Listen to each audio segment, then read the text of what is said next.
I am so interested in him that I would gladly make an effort. Besides, I am glad to have anything to help to pass the time.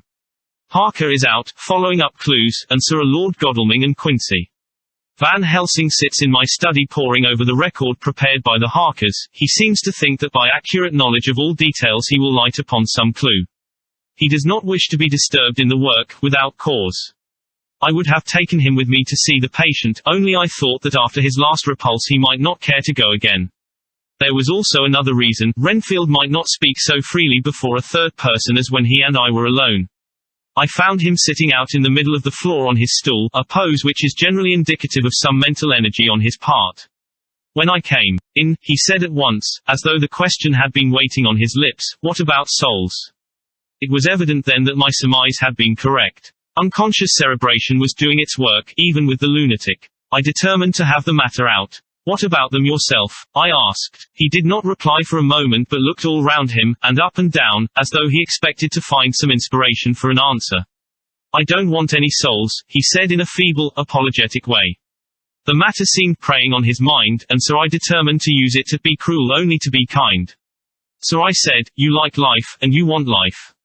"Oh yes, but that is all right, you needn't worry about that." "But," I asked, "how are we to get the life without getting the soul also?"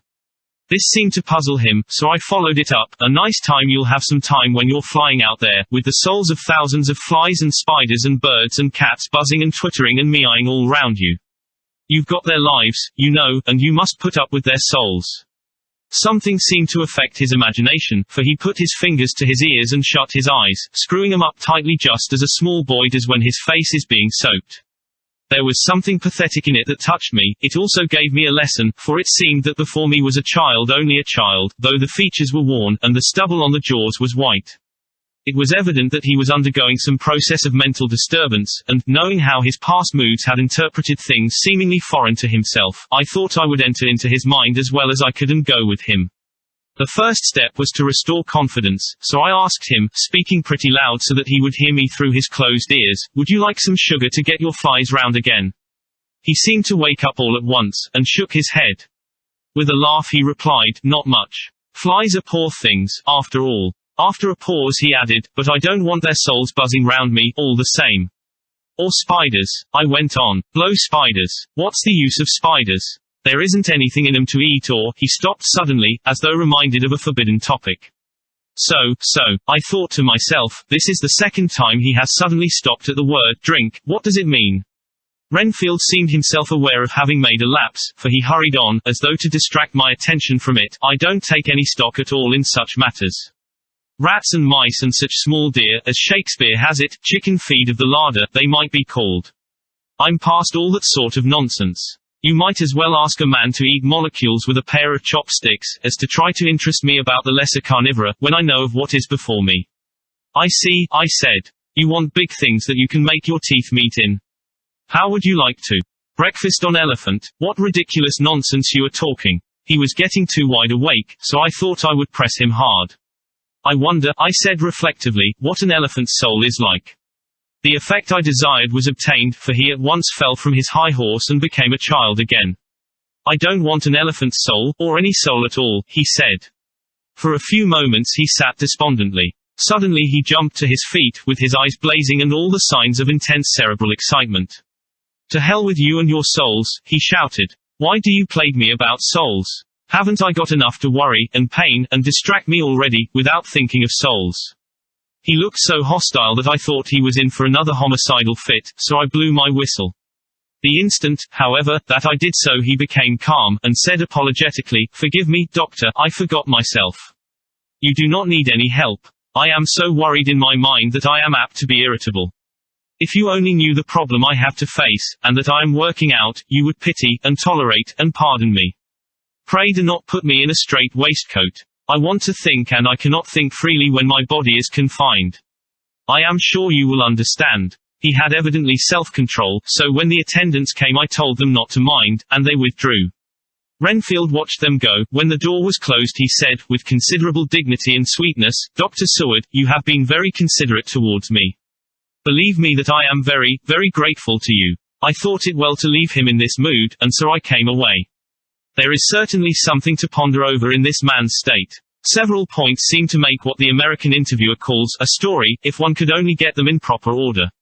Here they are: will not mention drinking. Fears the thought of being burdened with the soul of anything. Has no dread of wanting life in the future. Despises the meaner forms of life altogether, though he dreads being haunted by their souls. Logically, all these things point one way. He has assurance of some kind that he will acquire some higher life. He dreads the consequence, the burden of a soul. Then it is a human life he looks to. And the assurance, merciful God, the Count has been to him, and there is some new scheme of terror afoot. Later, I went after my round to Van Helsing and told him my suspicion.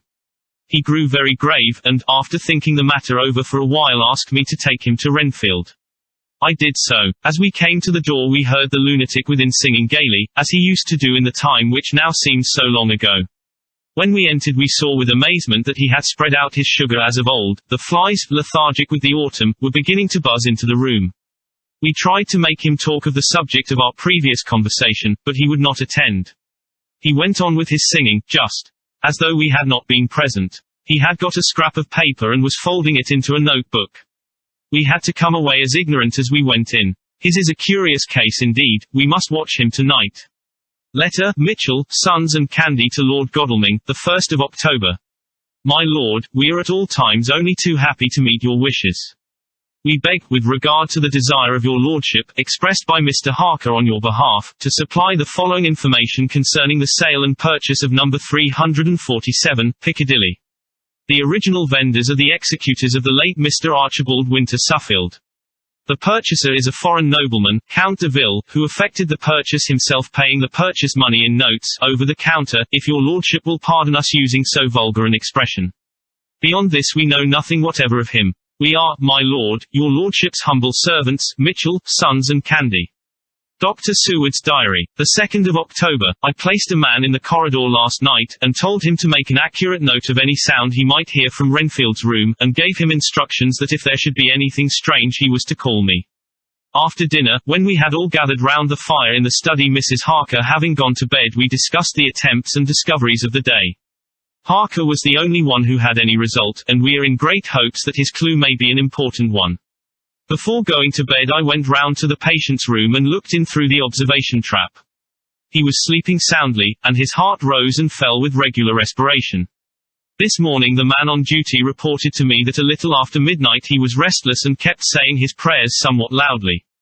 I asked him if that was all. He replied that it was all he heard. There was something about his manner so suspicious that I asked him point blank if he had been asleep.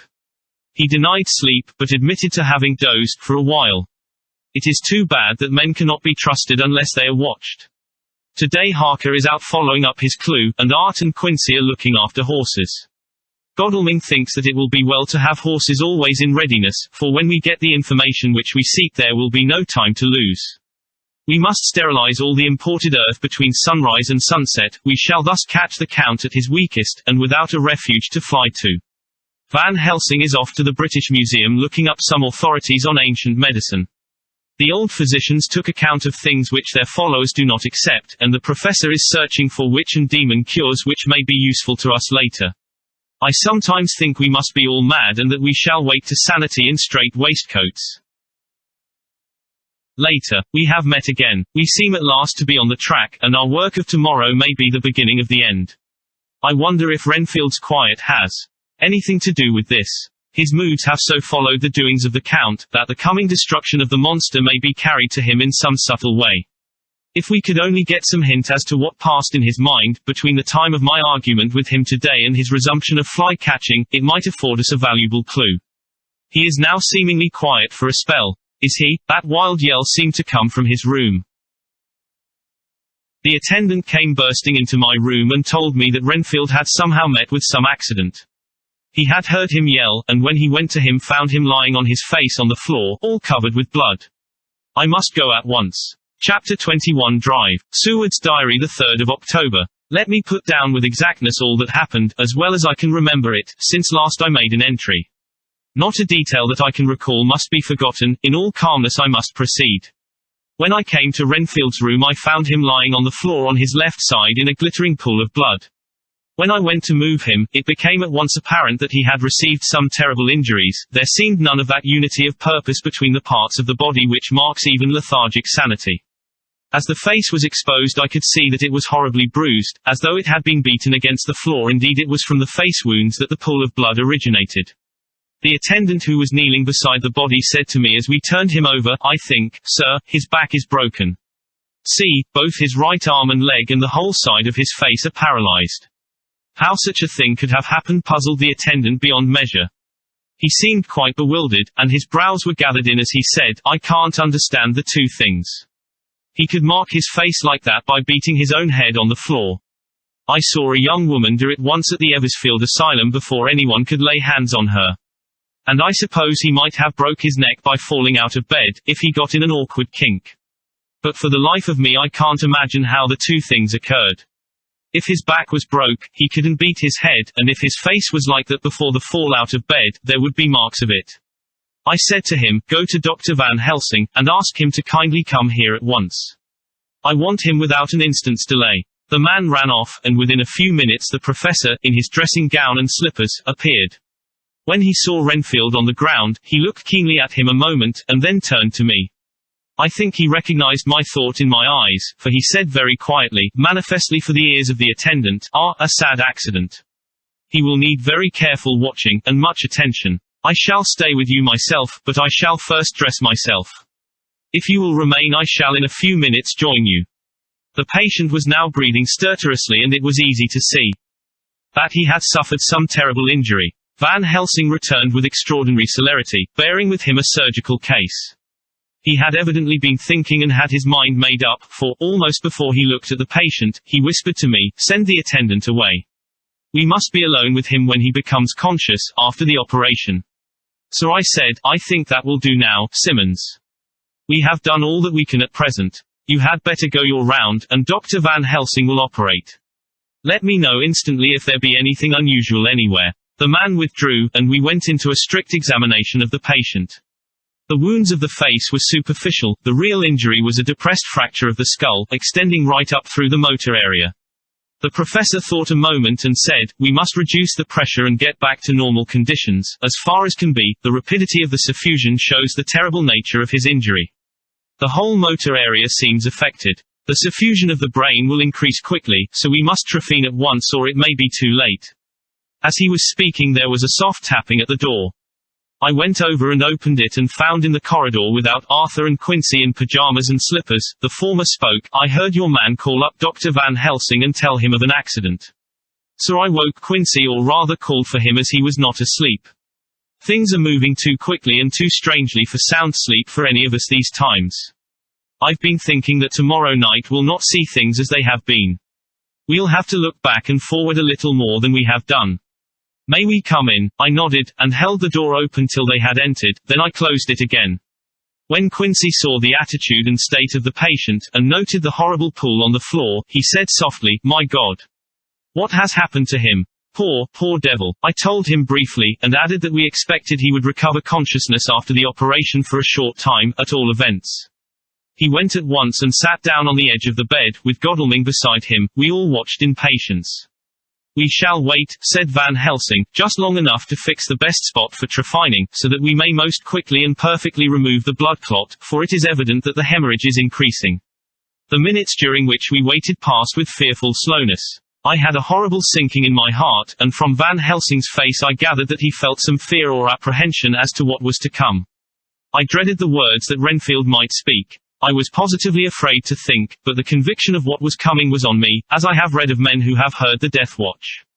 The poor man's breathing came in uncertain gasps. Each instant he seemed as though he would open his eyes and speak, but then would follow a prolonged stertorous breath, and he would relapse into a more fixed insensibility. Inured as I was to sick beds and death, this suspense grew, and grew upon me. I could almost hear the beating of my own heart, and the blood surging through my temples sounded like blows from a hammer. The silence finally became agonizing. I looked at my companions, one after another, and saw from their flushed faces and damp brows that they were enduring equal torture.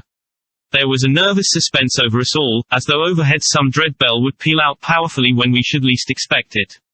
At last there came a time when it was evident that the patient was sinking fast. He might die at any moment. I looked up at the professor and caught his eyes fixed on mine. His face was sternly set as he spoke, "There is no time to lose. His words may be worth many lives, I have been thinking so, as I stood here.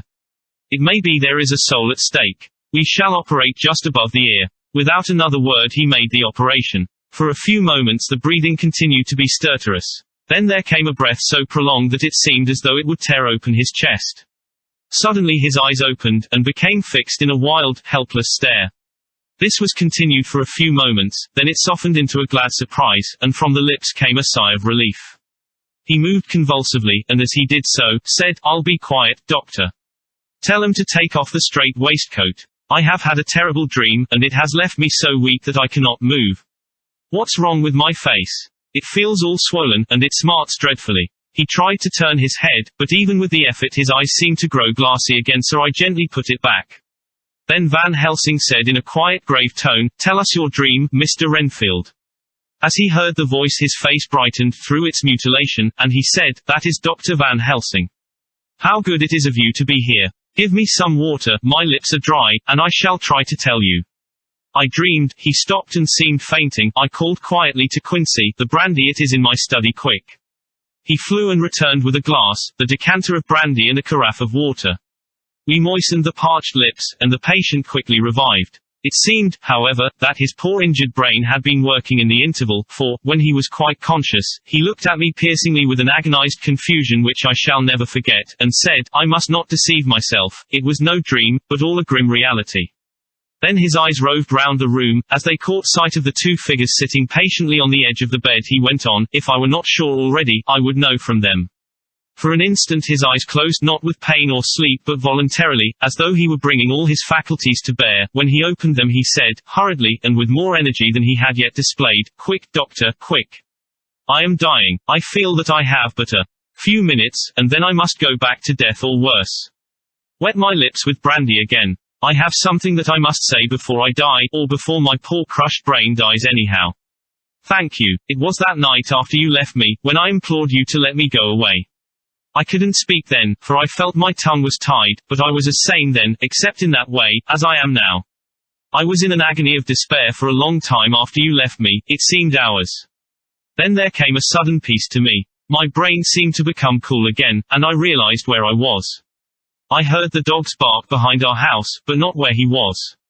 As he spoke, Van Helsing's eyes never blinked, but his hand came out and met mine and gripped it hard.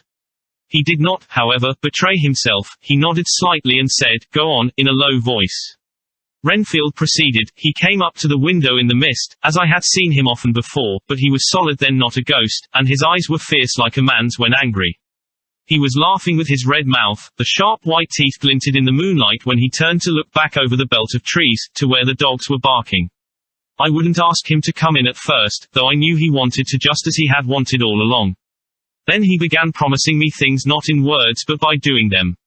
He was interrupted by a word from the professor. How? By making them happen, just as he used to send in the flies when the sun was shining.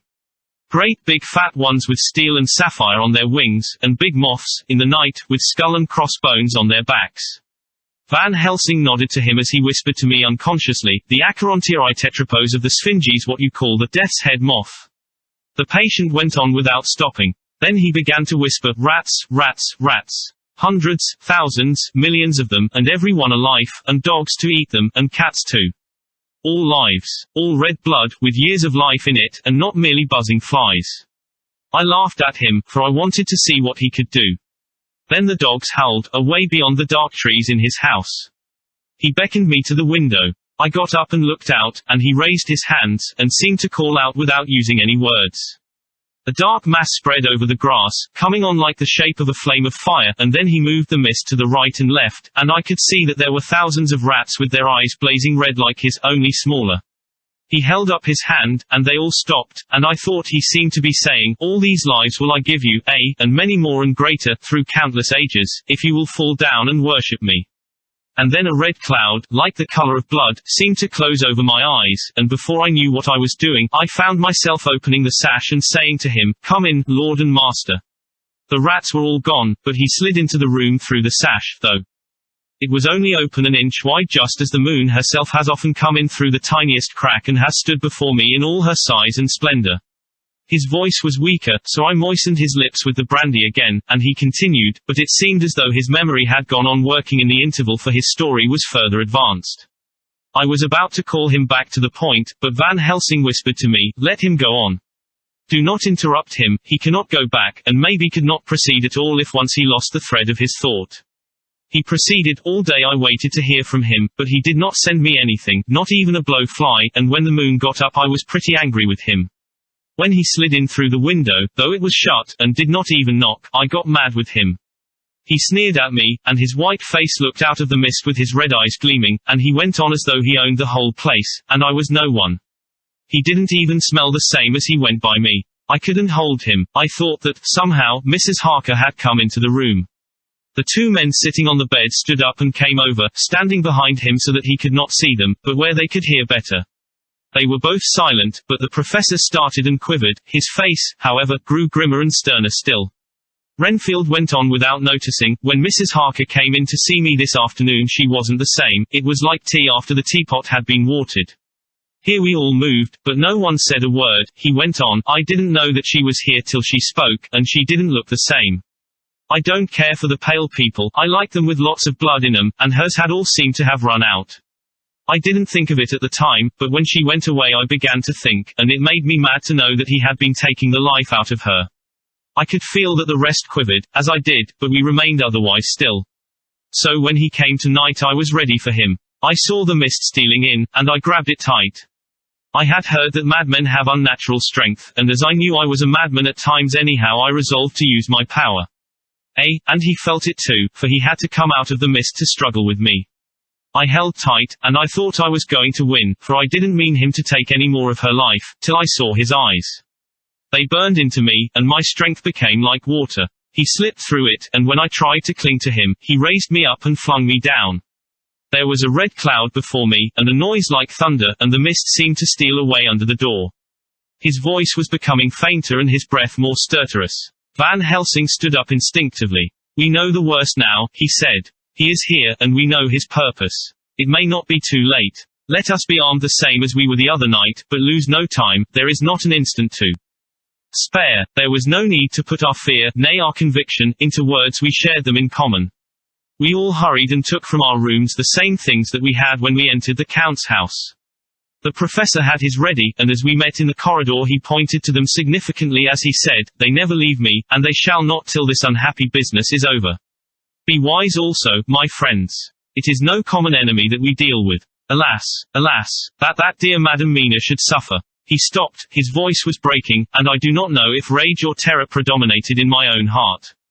Outside the Harker's door we paused. Art and Quincy held back, and the latter said, "Should we disturb her?" "We must," said Van Helsing grimly. "If the door be locked, I shall break it in. May it not frighten her terribly. It is unusual to break into a lady's room." Van Helsing said solemnly, "You are always right, but this is life and death. All chambers are alike to the doctor, and even were they not, they are all as one to me tonight. Friend John, when I turn the handle, if the door does not open, do you put your shoulder down and shove, and you too, my friends." Now, he turned the handle as he spoke, but the door did not yield. We threw ourselves against it, with a crash it burst open, and we almost fell headlong into the room. The professor did actually fall, and I saw across him as he gathered himself up from hands and knees. What I saw appalled me. I felt my hair rise like bristles on the back of my neck, and my heart seemed to stand still. The moonlight was so bright that through the thick yellow blind the room was light enough to see. On the bed beside the window lay Jonathan Harker, his face flushed and breathing heavily as though in a stupor. Kneeling on the near edge of the bed facing outwards was the white-clad figure of his wife. By her side stood a tall, thin man, clad in black. His face was turned from us, but the instant we saw we all recognized the Count in every way, even to the scar on his forehead. With his left hand he held both Mrs. Harker's hands, keeping them away with her arms at full tension. His right hand gripped her by the back of the neck, forcing her face down on his bosom. Her white nightdress was smeared with blood, and a thin stream trickled down the man's bare breast which was shown by his torn open dress. The attitude of the two had a terrible resemblance to a child forcing a kitten's nose into a saucer of milk to compel it to drink. As we burst into the room, the Count turned his face, and the hellish look that I had heard described seemed to leap into it. His eyes flamed red with devilish passion, the great nostrils of the white aquiline nose opened wide and quivered at the edge, and the white sharp teeth, behind the full lips of the blood-dripping mouth, champed together like those of a wild beast. With a wrench, which threw his victim back upon the bed as though hurled from a height, he turned and sprang at us. But by this time the professor had gained his feet, and was holding towards him the envelope which contained the sacred wafer. The Count suddenly stopped, just as poor Lucy had done outside the tomb, and cowered back. Further and further back he cowered, as we, lifting our crucifixes, advanced. The moonlight suddenly failed, as a great black cloud sailed across the sky, and when the gaslight sprang up under Quincy's match, we saw nothing but a faint vapor. This, as we looked, trailed under the door, which with the recoil from its bursting open, had swung back to its old position. Van Helsing, Art, and I moved forward to Mrs. Harker, who by this time had drawn her breath and with it had given a scream so wild, so ear-piercing, so despairing that it seems to me now that it will ring in my ears till my dying day. For a few seconds she lay in her helpless attitude and disarray. Her face was ghastly, with a pallor which was accentuated by the blood which smeared her lips and cheeks and chin. From her throat trickled a thin stream of blood, her eyes were mad with terror. Then she put before her face her poor crushed hands, which bore on their whiteness the red mark of the Count's terrible grip, and from behind them came a low desolate wail which made the terrible scream seem only the quick expression of an endless grief. Van Helsing stepped forward and drew the coverlet gently over her body, whilst Art, after looking at her face for an instant despairingly, ran out of the room. Van Helsing whispered to me, "Jonathan is in a stupor such as we know the vampire can produce. We can do nothing with poor Madame Mina for a few moments till she recovers herself. I must wake him." He dipped the end of a towel in cold water and with it began to flick him on the face, his wife all the while holding her face between her hands and sobbing in a way that was heart-breaking to hear. I raised the blind, and looked out of the window. There was much moonshine, and as I looked I could see Quincy Morris run across the lawn and hide himself in the shadow of a great yew tree. It puzzled me to think why he was doing this, but at the instant I heard Harker's quick exclamation as he woke to partial consciousness, and turned to the bed. On his face, as there might well be, was a look of wild amazement. He seemed dazed for a few seconds, and then full consciousness seemed to burst upon him all at once, and he started up. His wife was aroused by the quick movement, and turned to him with her arms stretched out, as though to embrace him. Instantly, however, she drew them in again, and putting her elbows together, held her hands before her face, and shuddered till the bed beneath her shook. "In God's name, what does this mean?" Harker cried out. "Dr. Seward, Dr. Van Helsing, what is it? What has happened? What is wrong? Mina, dear, what is it? What does that blood mean? My God, has it come to this?" And, raising himself to his knees, he beat his hands wildly together. "Good God, help us! Help her! Oh, help her!" With a quick movement he jumped from bed, and began to pull on his clothes, all the man in him awake at the need for instant exertion.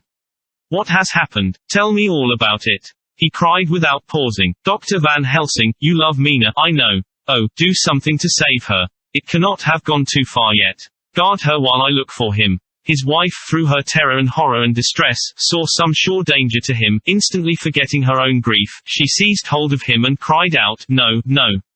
Jonathan, you must not leave me. I have suffered enough tonight, God knows, without the dread of his harming you.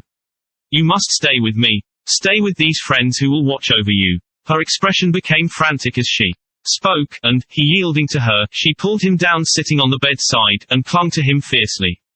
Van Helsing and I tried to calm them both. The professor held up his little golden crucifix, and said with wonderful calmness, "Do not fear, my dear. We are here, and whilst this is close to you no foul thing can approach. You are safe for tonight, and we must be calm and take counsel together." She shuddered and was silent, holding down her head on her husband's breast. When she raised it, his white night robe was stained with blood where her lips had touched, and where the thin open wound in her neck had sent forth drops. The instant she saw it she drew back, with a low wail, and whispered, amidst choking sobs, "Unclean, unclean. I must touch him or kiss him no more. Oh, that it should be that it is I who am now his worst enemy, and whom he may have most cause to fear." To this he spoke out resolutely, "Nonsense, Mina. It is a shame to me to hear such a word. I would not hear it of you, and I shall not hear it from you. May God judge me by my deserts, and punish me with more bitter suffering than even this hour, if by any act or will of mine anything ever come between us." He put out his arms and folded her to his breast, and for a while she lay there sobbing. He looked at us over her bowed head, with eyes that blinked damply above his quivering nostrils. His mouth was set as steel. After a while her sobs became less frequent and more faint, and then he said to me, speaking with a studied calmness which I felt tried his nervous power to the utmost, "And now, Dr. Seward, tell me all about it. Too well I know the broad fact, tell me all that has been." I told him exactly what had happened, and he listened with seeming impassiveness, but his nostrils twitched and his eyes blazed as I told how the ruthless hands of the Count had held his wife in that terrible and horrid position, with her mouth to the open wound in his breast. It interested me, even at that moment, to see, that, whilst the face of white-set passion worked convulsively over the bowed head, the hands tenderly and lovingly stroked the ruffled hair. Just as I had finished, Quincy and Godalming knocked at the door. They entered in obedience to our summons. Van Helsing looked at me questioningly. I understood him to mean if we were to take advantage of their coming to divert if possible the thoughts of the unhappy husband and wife from each other and from themselves, so on nodding acquiescence to him he asked them what they had seen or done. To which Lord Godalming answered, I could not see him anywhere in the passage, or in any of our rooms. I looked in the study but, though he had been there, he had gone. He had, however, he stopped suddenly, looking at the poor drooping figure on the bed. Van Helsing said gravely, "Go on, friend Arthur. We want here no more concealments. Our hope now is in knowing all. Tell freely." Sir Art went on, he had been there, and though it could only have been for a few seconds, he made rare hay of the place. All the manuscript had been burned, and the blue flames were flickering amongst the white ashes. The cylinders of your phonograph too were thrown on the fire, and the wax had helped the flames. Here I interrupted. Thank God there is the other copy in the safe. His face lit for a moment, but fell again as he went on. I ran downstairs then, but could see no sign of him. I looked into Renfield's room, but there was no trace there except. Again he paused. Go on, said Harker hoarsely, so he bowed his head and moistening his lips with his tongue, added, except that the poor fellow is dead. Mrs. Harker raised her head, looking from one to the other of us. She said solemnly, God's will be done. I could not but feel that Art was keeping back something, but, as I took it that it was with a purpose, I said nothing. Van Helsing turned to Morris and asked, and you, friend Quincy, have you any to tell? A little, he answered. It may be much eventually, but at present I can't say. I thought it well to know if possible where the Count would go when he left the house. I did not see him, but I saw a bat rise from Renfield's window, and flap westward. I expected to see him in some shape go back to Carfax, but he evidently sought some other lair. He will not be back tonight, for the sky is reddening in the east, and the dawn is close. We must work tomorrow. He said the latter words through his shut teeth. For a space of perhaps a couple of minutes there was silence, and I could fancy that I could hear the sound of our hearts beating. Then Van Helsing said, placing his hand very tenderly on Mrs. Harker's head, and now, Madam Mina, poor, dear, dear Madam Mina, tell us exactly what happened. God knows that I do not want that you be pained, but it is need that we know all. For now more than ever has all work to be done quick and sharp, and in deadly earnest. The day is close to us that must end all, if it may be so, and now is the chance that we may live and learn. The poor, dear lady shivered, and I could see the tension of her nerves as she clasped her husband closer to her and bent her head lower and lower still on his breast. Then she raised her head proudly, and held out one hand to Van Helsing, who took it in his, and, after stooping and kissing it reverently, held it fast. The other hand was locked in that of her husband, who held his other arm thrown round her protectingly. After a pause in which she was evidently ordering her thoughts, she began, I took the sleeping draught which you had so kindly given me, but for a long time it did not act. I seemed to become more wakeful, and myriads of horrible fancies began to crowd in upon my mind, all of them connected with death, and vampires, with blood, and pain, and trouble. Her husband involuntarily groaned as she turned to him and said lovingly, Do not fret, dear. You must be brave and strong, and help me through the horrible task. If you only knew what an effort it is to me to tell of this fearful thing at all, you would understand how much I need your help. Well, I saw I must try to help the medicine to its work with my will, if it was to do me any good, so I resolutely set myself to sleep. Sure enough, sleep must soon have come to me, for I remember no more. Jonathan coming in had not waked me, for he lay by my side when next I remember. There was in the room the same thin white mist that I had before noticed. But I forget now. If you know of this, you will find it in my diary, which I shall show you later. I felt the same vague terror which had come to me before, and the same sense of some presence. I turned to wake Jonathan, but found that he slept so soundly that it seemed as if it was he who had taken the sleeping draught, and not I. I tried, but I could not wake him. This caused me a great fear, and I looked around terrified. Then indeed, my heart sank within me, beside the bed, as if he had stepped out of the mist, or rather as if the mist had turned into his figure, for it had entirely disappeared. Stood a tall, thin man, all in black. I knew him at once from the description of the others. The waxen face, the high aquiline nose, on which the light fell in a thin white line, the parted red lips, with the sharp white teeth showing between, and the red eyes that I had seemed to see in the sunset on the windows of St. Mary's Church at Whitby. I knew, too, the red scar on his forehead where Jonathan had struck him. For an instant my heart stood still, and I would have screamed out, only that I was paralyzed. In the pause he spoke in a sort of keen, cutting whisper, pointing as he spoke to Jonathan, "Silence. If you make a sound I shall take him and dash his brains out before your very eyes." I was appalled and was too bewildered to do or say anything. With a mocking smile, he placed one hand upon my shoulder and, holding me tight, bared my throat with the other, saying as he did so, "First, a little refreshment to reward my exertions. You may as well be quiet, it is not the first time, or the second, that your veins have appeased my thirst." I was bewildered, and, strangely enough, I did not want to hinder him. I suppose it is a part of the horrible curse that such is, when his touch is on his victim. And oh, my God, pity me. He placed his reeking lips upon my throat. Her husband groaned again. She clasped his hand harder, and looked at him pityingly, as if he were the injured one, and went on. I felt my strength fading away, and I was in a half-swoon. How long this horrible thing lasted I know not, but it seemed that a long time must have passed before he took his foul, awful, sneering mouth away. I saw it drip with the fresh blood. The remembrance seemed for a while to overpower her, and she drooped and would have sunk down but for her husband's sustaining arm. With a great effort, she recovered herself and went on. Then he spoke to me mockingly, "And so you, like the others, would play your brains against mine. You would help these men to hunt me and frustrate me in my designs. You know now, and they know in part already, and will know in full before long, what it is to cross my path. They should have kept their energies for use closer to home. Whilst they played wits against me who commanded nations, and intrigued for them, and fought for them, hundreds of years before they were born I was countermining them. And you, their best beloved one, heir now to me, flesh of my flesh, blood of my blood, kin of my kin, my bountiful winepress for a while, and shall be later on my companion and my helper. You shall be avenged in turn, for not one of them but shall minister to your needs. But as yet you are to be punished for what you have done. You have aided in thwarting me, now you shall come to my call. When my brain says, come, to you, you shall cross land or sea to do my bidding, and to that end this." With that he pulled open his shirt, and with his long sharp nails opened a vein in his breast. When the blood began to spurt out, he took my hands in one of his, holding them tight, and with the other seized my neck and pressed my mouth to the wound, so that I must either suffocate or swallow some of the "Oh my God. My God, what have I done? What have I done to deserve such a fate, I who have tried to walk in meekness and righteousness all my days? God pity me, look down on a poor soul in worse than mortal peril, and in mercy pity those to whom she is dear." Then she began to rub her lips as though to cleanse them from pollution. As she was telling her terrible story, the eastern sky began to quicken, and everything became more and more clear.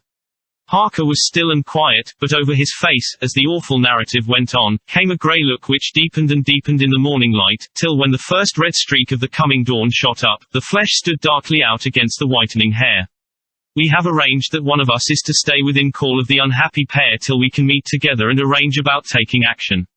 Of this I am sure, the sun rises today on no more miserable house in all the great round of its daily course." Chapter 22 Jonathan Harker's Journal, 3rd of October. As I must do something or go mad, I write this diary. It is now 6 o'clock, and we are to meet in the study in half an hour and take something to eat, for Dr. Van Helsing and Dr. Seward are agreed that if we do not eat we cannot work our best. Our best will be, God knows, required today. I must keep writing at every chance, for I dare not stop to think. All, big and little, must go down, perhaps at the end the little things may teach us most. The teaching, big or little, could not have landed Mina or me anywhere worse than we are today. However, we must trust and hope. Poor Mina told me just now, with the tears running down her dear cheeks, that it is in trouble and trial that our faith is tested, that we must keep on trusting, and that God will aid us up to the end. The end. Oh my God. What end? To work. To work. When Dr. Van Helsing and Dr. Seward had come back from seeing poor Renfield, we went gravely into what was to be done. First, Dr. Seward told us that when he and Dr. Van Helsing had gone down to the room below, they had found Renfield lying on the floor, all in a heap. His face was all bruised and crushed in, and the bones of the neck were broken. Dr. Seward asked the attendant who was on duty in the passage if he had heard anything. He said that he had been sitting down. He confessed to half dozing when he heard loud voices in the room, and then Renfield had called out loudly several times, "God! God! God!" After that there was a sound of falling, and when he entered the room he found him lying on the floor, face down, just as the doctors had seen him. Van Helsing asked if he had heard voices, or a voice, and he said he could not say, that at first it had seemed to him as if there were two, but as there was no one in the room it could have been only one. He could swear to it, if required, that the word God was spoken by the patient. Dr. Seward said to us, when we were alone, that he did not wish to go into the matter. The question of an inquest had to be considered, and it would never do to put forward the truth, as no one would believe it. As it was, he thought that on the attendant's evidence he could give a certificate of death by misadventure in falling from bed. In case the coroner should demand it, there would be a formal inquest, necessarily to the same result. When the question began to be discussed as to what should be our next step, the very first thing we decided was that Mina should be in full confidence, that nothing of any sort, no matter how painful, should be kept from her. She herself agreed as to its wisdom, and it was pitiful to see her so brave and yet so sorrowful, and in such a depth of despair. There must be no concealment, she said. Alas! We have had too much already. And besides, there is nothing in all the world that can give me more pain than I have already endured than I suffer now. Whatever may happen, it must be of new hope or of new courage to me. Van Helsing was looking at her fixedly as she spoke, and said, suddenly but quietly, "But dear Madam Mina, are you not afraid, not for yourself, but for others from yourself, after what has happened?" Her face grew set in its lines, but her eyes shone with the devotion of a martyr as she answered, "Ah no. For my mind is made up." "To what?" he asked gently, whilst we were all very still, for each in our own way we had a sort of vague idea of what she meant. Her answer came with direct simplicity, as though she was simply stating a fact, "Because if I find in myself, and I shall watch keenly for it, a sign of harm to any that I love, I shall die." "You would not kill yourself?" he asked, hoarsely. "I would, if there were no friend who loved me, who would save me such a pain, and so desperate an effort." She looked at him meaningly as she spoke. He was sitting down, but now he rose and came close to her and put his hand on her head as he said solemnly, "My child, there is such an one if it were for your good. For myself I could hold it in my account with God to find such an euthanasia for you, even at this moment if it were best. Nay, were it safe. But my child," for a moment he seemed choked, and a great sob rose in his throat, he gulped it down and went on, "There are here some who would stand between you and death. You must not die. You must not die by any hand, but least of all by your own. Until the other, who has fouled your sweet life, is true dead, you must not die, for if he is still with the quick undead, your death would make you even as he is. No, you must live. You must struggle and strive to live, though death would seem a boon unspeakable. You must fight death himself, though he come to you in pain or in joy, by the day, or the night, in safety or in peril. On your living soul I charge you that you do not die, nay, nor think of death till this great evil be past." The poor dear grew white as death, and shook and shivered, as I have seen a quicksand shake and shiver at the incoming of the tide. We were all silent, we could do nothing. At length she grew more calm and turning to him said, sweetly, but oh, so sorrowfully, as she held out her hand, "I promise you, my dear friend, that if God will let me live, I shall strive to do so, till, if it may be in his good time, this horror may have passed away from me." She was so good and brave that we all felt that our hearts were strengthened to work and endure for her, and we began to discuss what we were to do. I told her that she was to have all the papers in the safe, and all the papers or diaries and phonographs we might hereafter use, and was to keep the record as she had done before. She was pleased with the prospect of anything to do, if pleased, could be used in connection with so grim an interest. As usual, Van Helsing had thought ahead of everyone else, and was prepared with an exact ordering of our work. "It is perhaps well," he said, "that at our meeting after our visit to Carfax we decided not to do anything with the earth boxes that lay there. Had we done so, the Count must have guessed our purpose, and would doubtless have taken measures in advance to frustrate such an effort with regard to the others, but now he does not know our intentions. Nay, more, in all probability, he does not know that such a power exists to us as can sterilize his lairs, so that he cannot use them as of old. We are now so much further advanced in our knowledge as to their disposition that, when we have examined the house in Piccadilly, we may track the very last of them. Today, then, is ours, and in it rests our hope. The sun that rose on our sorrow this morning guards us in its course. Until it sets tonight, that monster must retain whatever form he now has. He is confined within the limitations of his earthly envelope. He cannot melt into thin air nor disappear through cracks or chinks or crannies. If he go through a doorway, he must open the door like a mortal. And so we have this day to hunt out all his lairs and sterilize them. So we shall, if we have not yet catch him and destroy him, drive him to bay in some place where the catching and the destroying shall be, in time, sure. Here I started up, for I could not contain myself at the thought that the minutes and seconds so preciously laden with Mina's life and happiness were flying from us, since whilst we talked action was impossible. But Van Helsing held up his hand warningly. Nay, friend Jonathan, he said, in this, the quickest way home is the longest way, so your proverbs say. We shall all act and act with desperate quick, when the time has come. But think, in all probable the key of the situation is in that house in Piccadilly. The Count may have many houses which he has bought. Of them he will have deeds of purchase, keys and other things. He will have paper that he write on, he will have his book of checks. There are many belongings that he must have somewhere, why not in this place so central, so quiet, where he come and go by the front or the back at all hour, when in the very vast of the traffic there is none to notice. We shall go there and search that house, and when we learn what it holds, then we do what our friend Arthur call, in his phrases of hunt, stop the earths, and so we run down our old fox. So is it not? Then let us come at once, I cried, we are wasting the precious time. The professor did not move, but simply said, and how are we to get into that house in Piccadilly? Anyway, I cried, we shall break in if need be. And your police, where will they be, and what will they say? I was staggered, but I knew that if he wished to delay he had a good reason for it. So I said, as quietly as I could, don't wait more than need be, you know, I am sure, what torture I am in. Ah, my child, that I do, and indeed there is no wish of me to add to your anguish. But just think, what can we do, until all the world be at movement? Then will come our time. I have thought, and it seems to me that the simplest way is the best of all. Now we wish to get into the house, but we have no key, is it not so?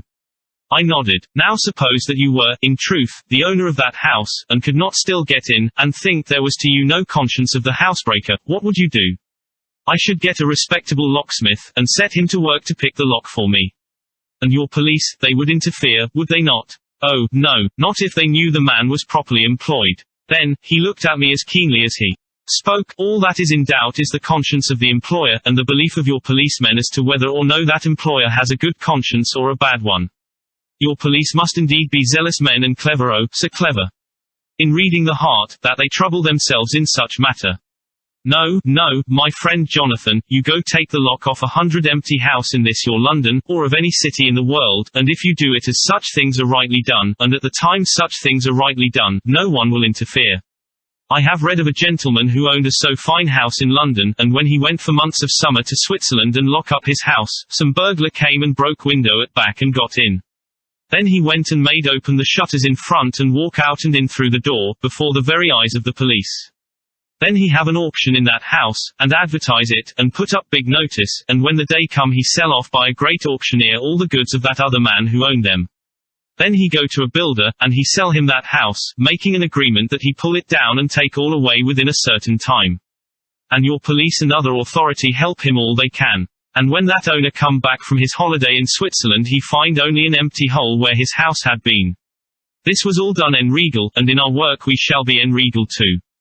We shall not go so early that the policemen who have then little to think of, shall deem it strange, but we shall go after 10 o'clock, when there are many about, and such things would be done were we indeed owners of the house.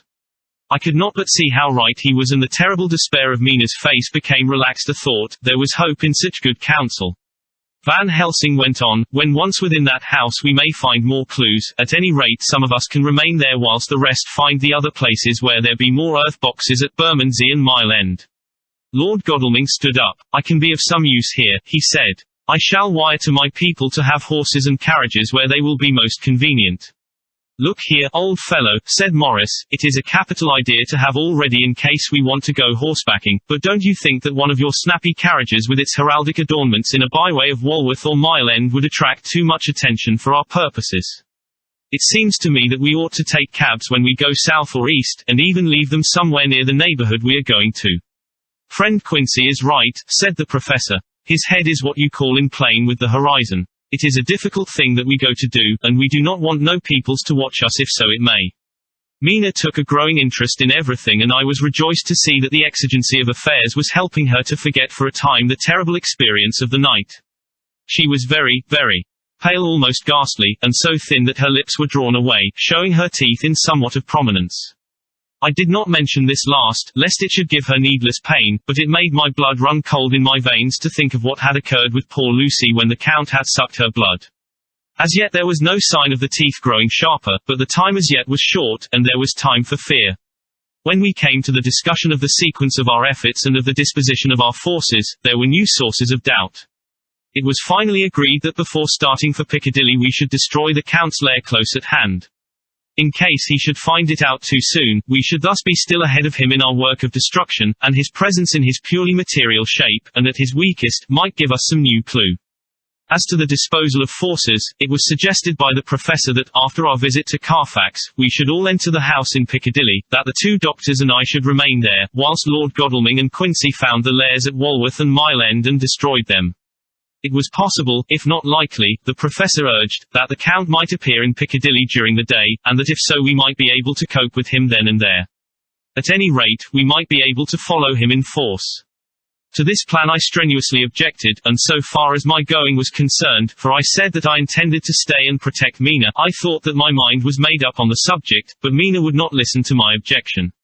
She said that there might be some law matter in which I could be useful, that amongst the Count's papers might be some clue which I could understand out of my experience in Transylvania, and that, as it was, all the strength we could muster was required to cope with the Count's extraordinary power. I had to give in, for Mina's resolution was fixed. She said that it was the last hope for her that we should all work together. As for me, she said, I have no fear. Things have been as bad as they can be, and whatever may happen must have in it some element of hope or comfort. Go, my husband. God can, if he wishes it, guard me as well alone as with any one present. So I started up crying out, then in God's name let us come at once, for we are losing time.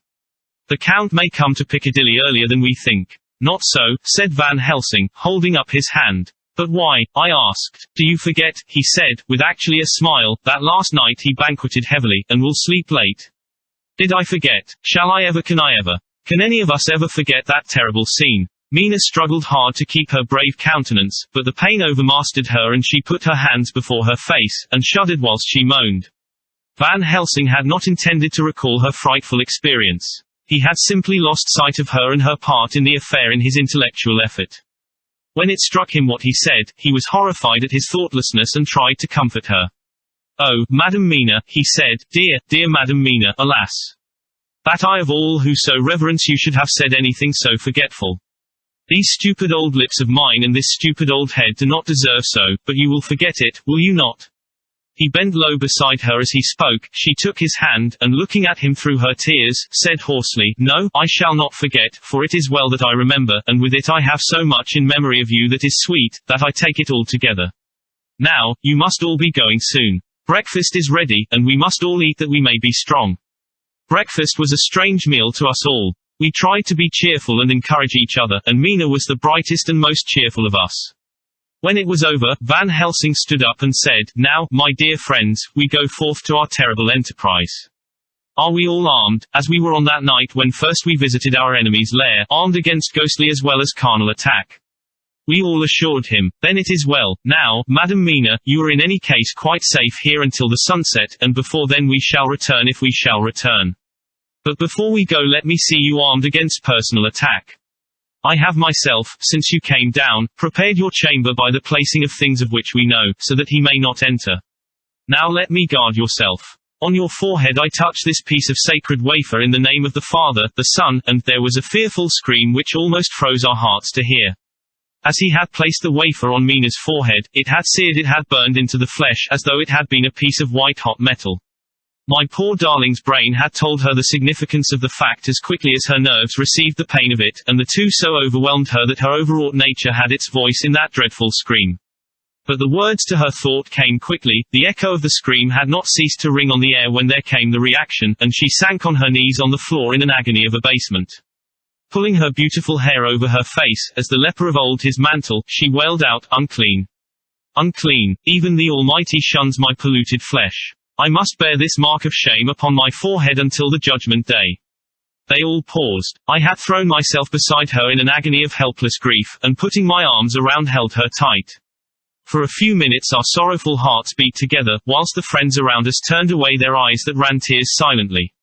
Then Van Helsing turned and said gravely, so gravely that I could not help feeling that he was in some way inspired, and was stating things outside himself, "It may be that you may have to bear that mark till God himself see fit, as he most surely shall, on the judgment day, to redress all wrongs of the earth and of his children that he has placed thereon. And oh, Madam Mina, my dear, may we who love you be there to see, when that red scar, the sign of God's knowledge of what has been, shall pass away, and leave your forehead as pure as the heart we know. For so surely as we live, that scar shall pass away when God sees right to lift the burden that is hard upon us. Till then we bear our cross, as his Son did in obedience to his will. It may be that we are chosen instruments of his good pleasure, and that we ascend to his bidding as that other through stripes and shame, through tears and blood, through doubts and fears, and all that makes the difference between God and man. There was hope in his words, and comfort, and they made for resignation. Mina and I both felt so, and simultaneously we each took one of the old man's hands and bent over and kissed it. Then without a word we all knelt down together, and, all holding hands, swore to be true to each other.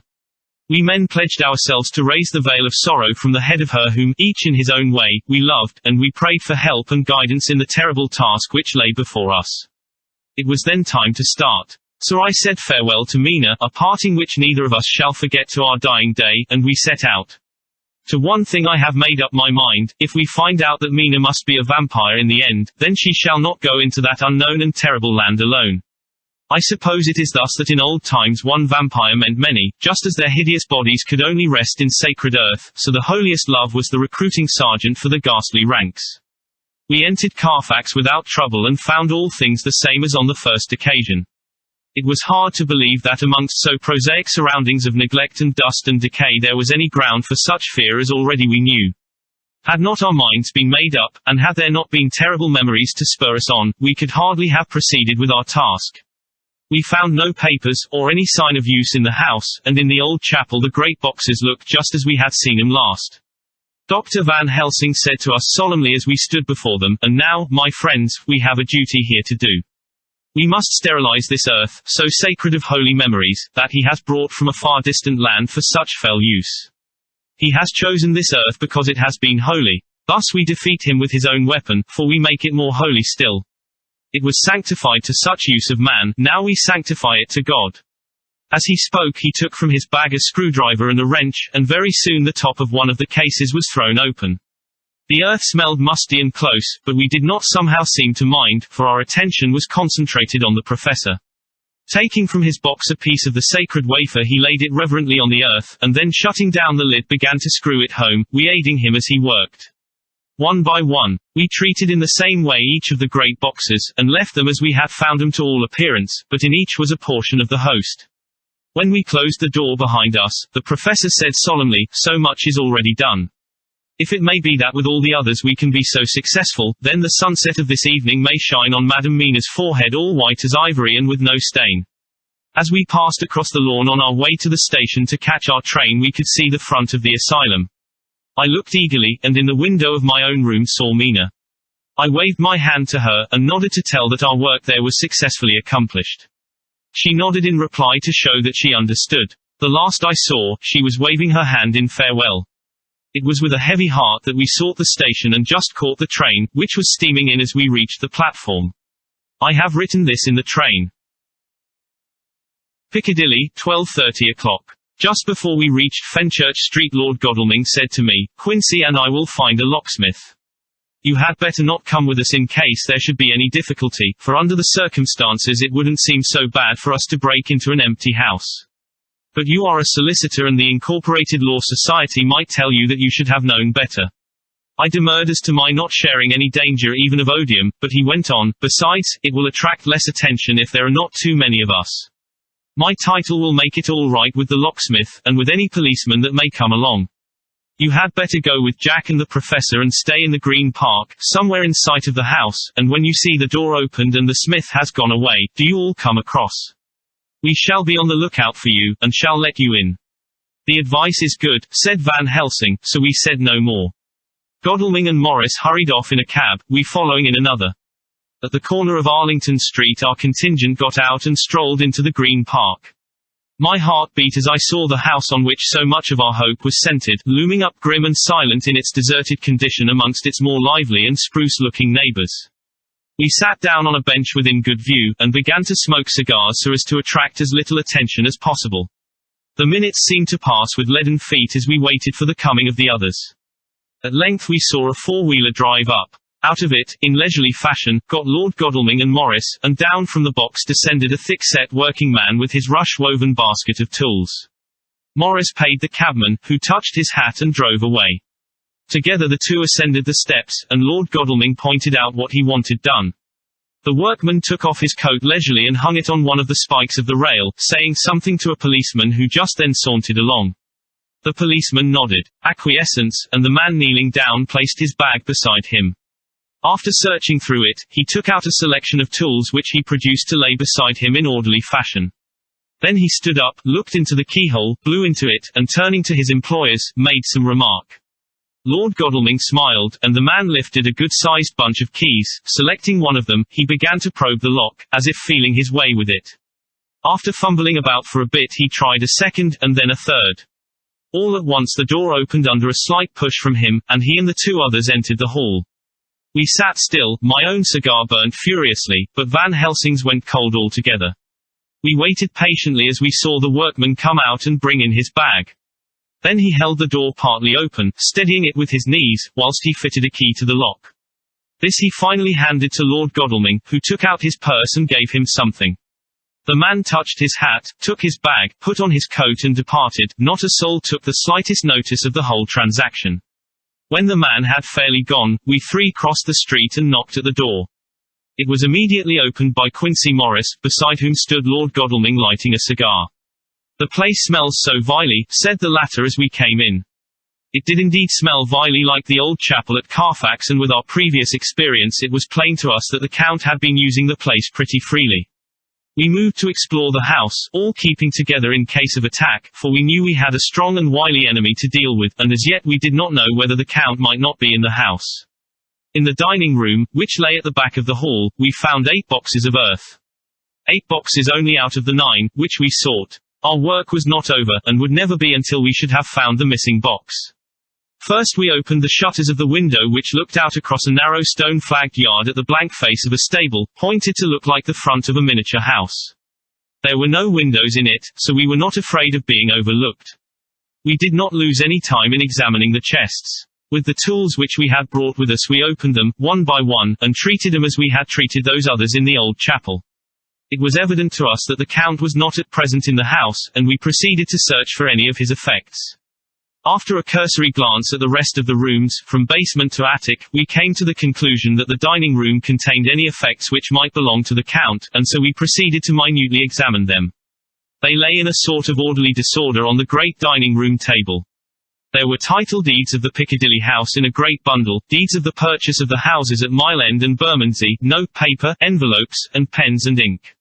All were covered up in thin wrapping paper to keep them from the dust. There were also a clothes brush, a brush and comb, and a jug and basin, the latter containing dirty water which was reddened as if with blood. Last of all was a little heap of keys of all sorts and sizes, probably those belonging to the other houses. When we had examined this last find, Lord Godalming and Quincy Morris, taking accurate notes of the various addresses of the houses in the east and the south, took with them the keys in a great bunch, and set out to destroy the boxes in these places. The rest of us are, with what patience we can, waiting their return or the coming of the Count.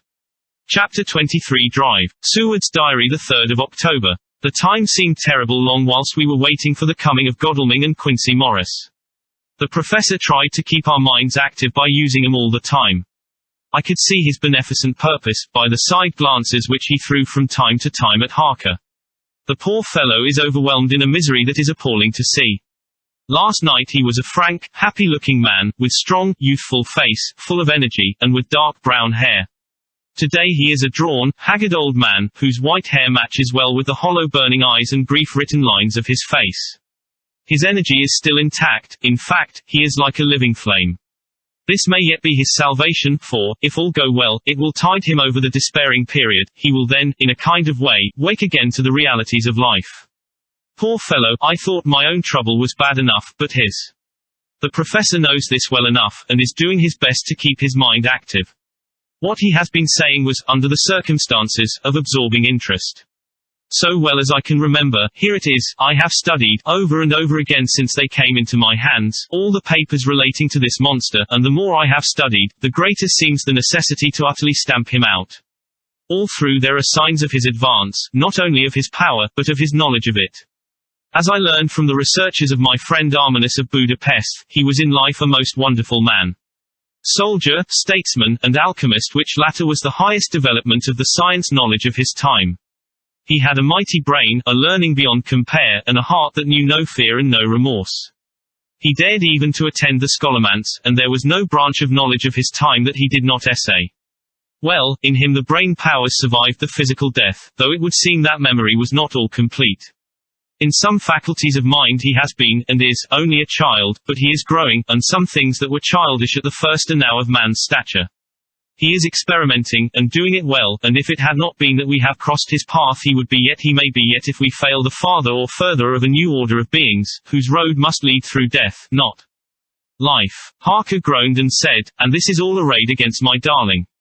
But how is he experimenting? The knowledge may help us to defeat him. He has all along, since his coming, been trying his power, slowly but surely, that big child brain of his is working. Well for us, it is, as yet, a child brain, for had he dared, at the first, to attempt certain things he would long ago have been beyond our power. However, he means to succeed, and a man who has centuries before him can afford to wait and to go slow. Festina lente may well be his motto. I fail to understand, said Harker wearily. Oh, do be more plain to me. Perhaps grief and trouble are dulling my brain. The professor laid his hand tenderly on his shoulder as he spoke. Ah, my child, I will be plain. Do you not see how, of late, this monster has been creeping into knowledge experimentally? How he has been making use of the zoophagous patient to effect his entry into friend John's home, for your vampire, though in all afterwards he can come when and how he will, must at the first make entry only when asked thereto by an inmate. But these are not his most important experiments. Do we not see how at the first all these so great boxes were moved by others? He knew not then but that must be so. But all the time that so great child brain of his was growing, and he began to consider whether he might not himself move the box. So he began to help, and then, when he found that this be all right, he tried to move them all alone. And so he progress, and he scatter these graves of him, and none but he know where they are hidden.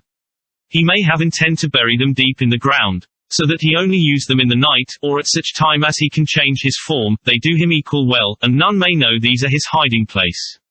But, my child, do not despair, this knowledge come to him just too late. Already all of his lairs but one be sterilized as for him, and before the sunset this shall be so.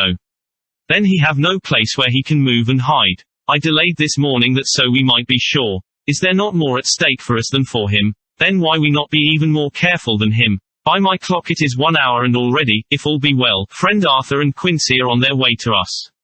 Today is our day, and we must go sure, if slow, and lose no chance. See, there are 5 of us when those absent ones return. Whilst he was speaking we were startled by a knock at the hall door, the double postman's knock of the telegraph boy. We all moved out to the hall with one impulse, and Van Helsing, holding up his hand to us to keep silence, stepped to the door and opened it. The boy handed in a dispatch. The professor closed the door again, and, after looking at the direction, opened it and read aloud. Look out for D. He has just now, 12:45, come from Carfax hurriedly and hastened towards the south. He seems to be going the round and may want to see you, Mina. There was a pause, broken by Jonathan Harker's voice. Now, God be thanked, we shall soon meet. Van Helsing turned to him quickly and said, God will act in his own way and time.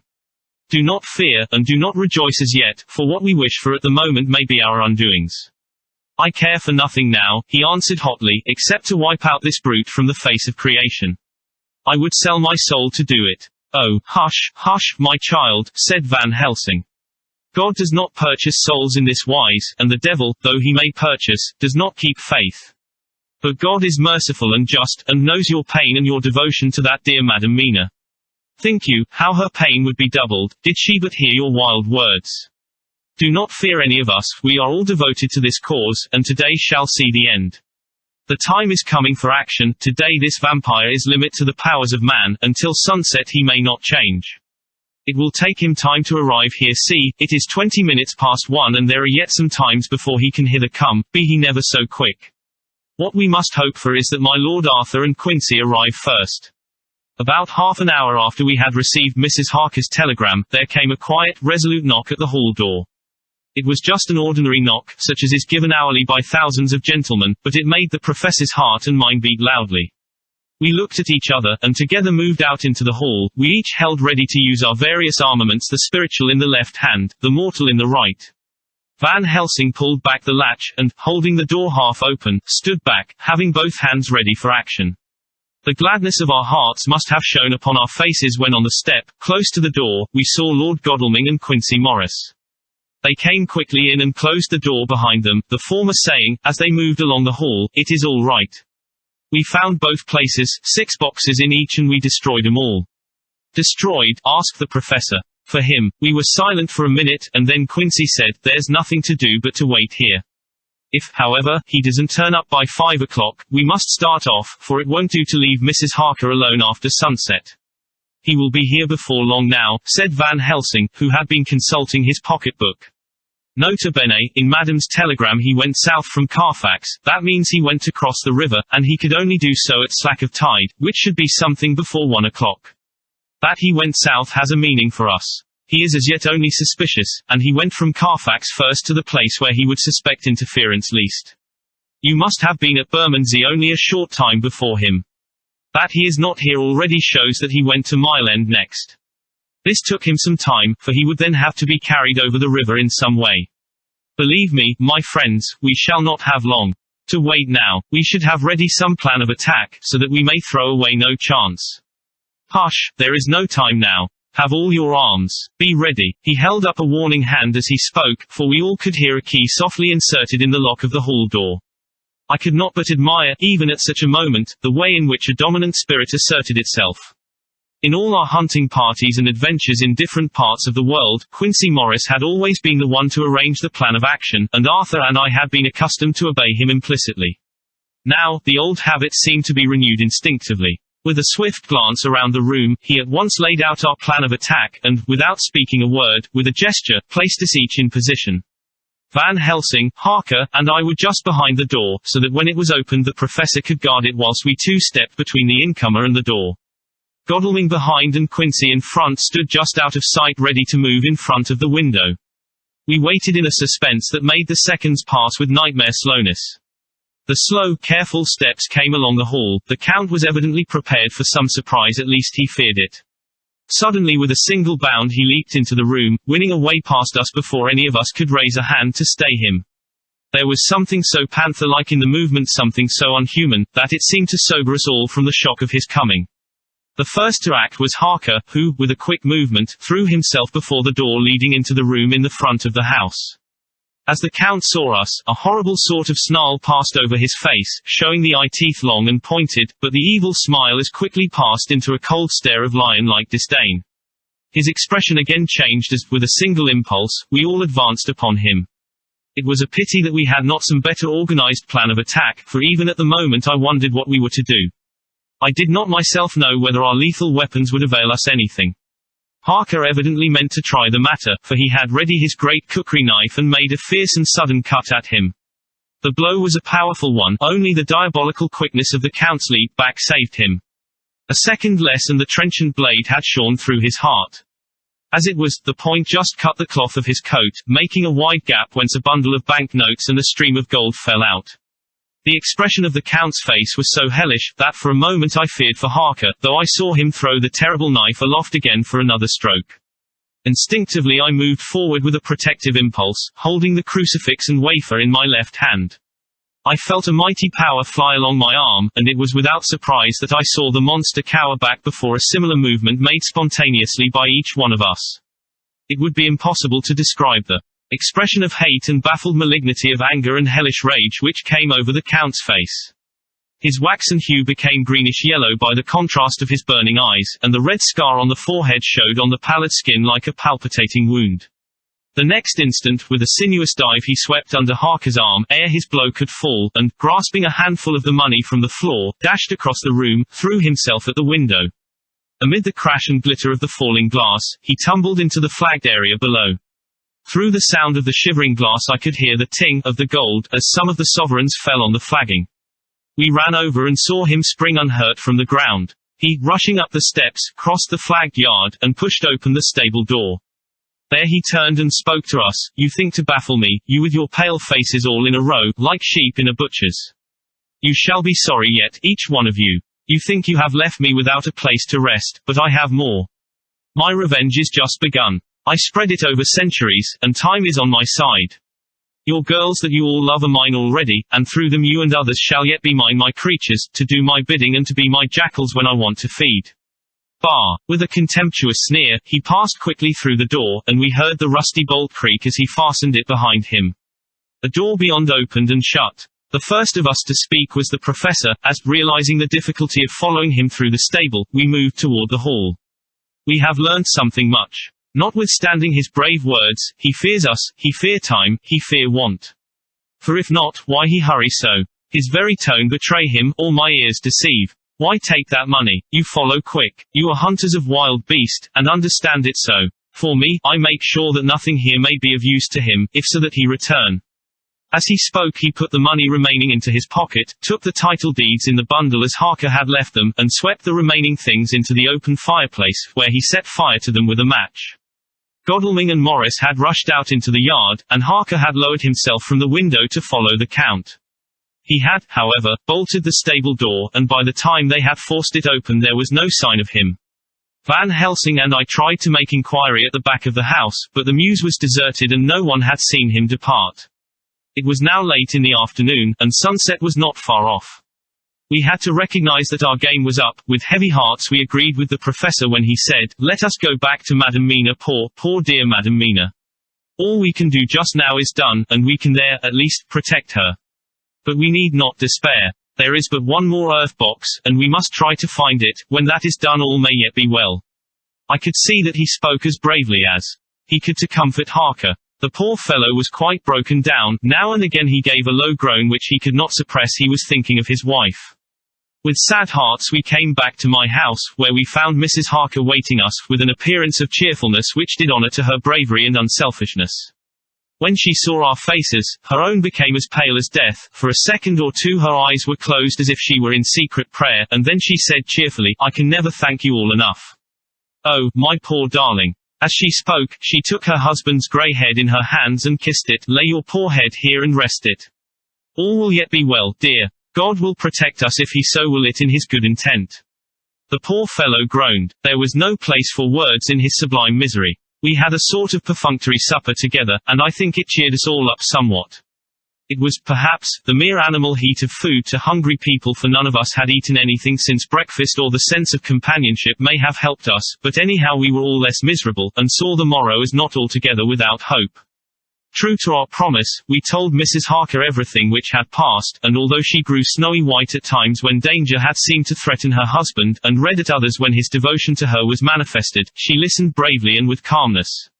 When we came to the part where Harker had rushed at the Count so recklessly, she clung to her husband's arm, and held it tight as though her clinging could protect him from any harm that might come. She said nothing, however, till the narration was all done, and matters had been brought right up to the present time.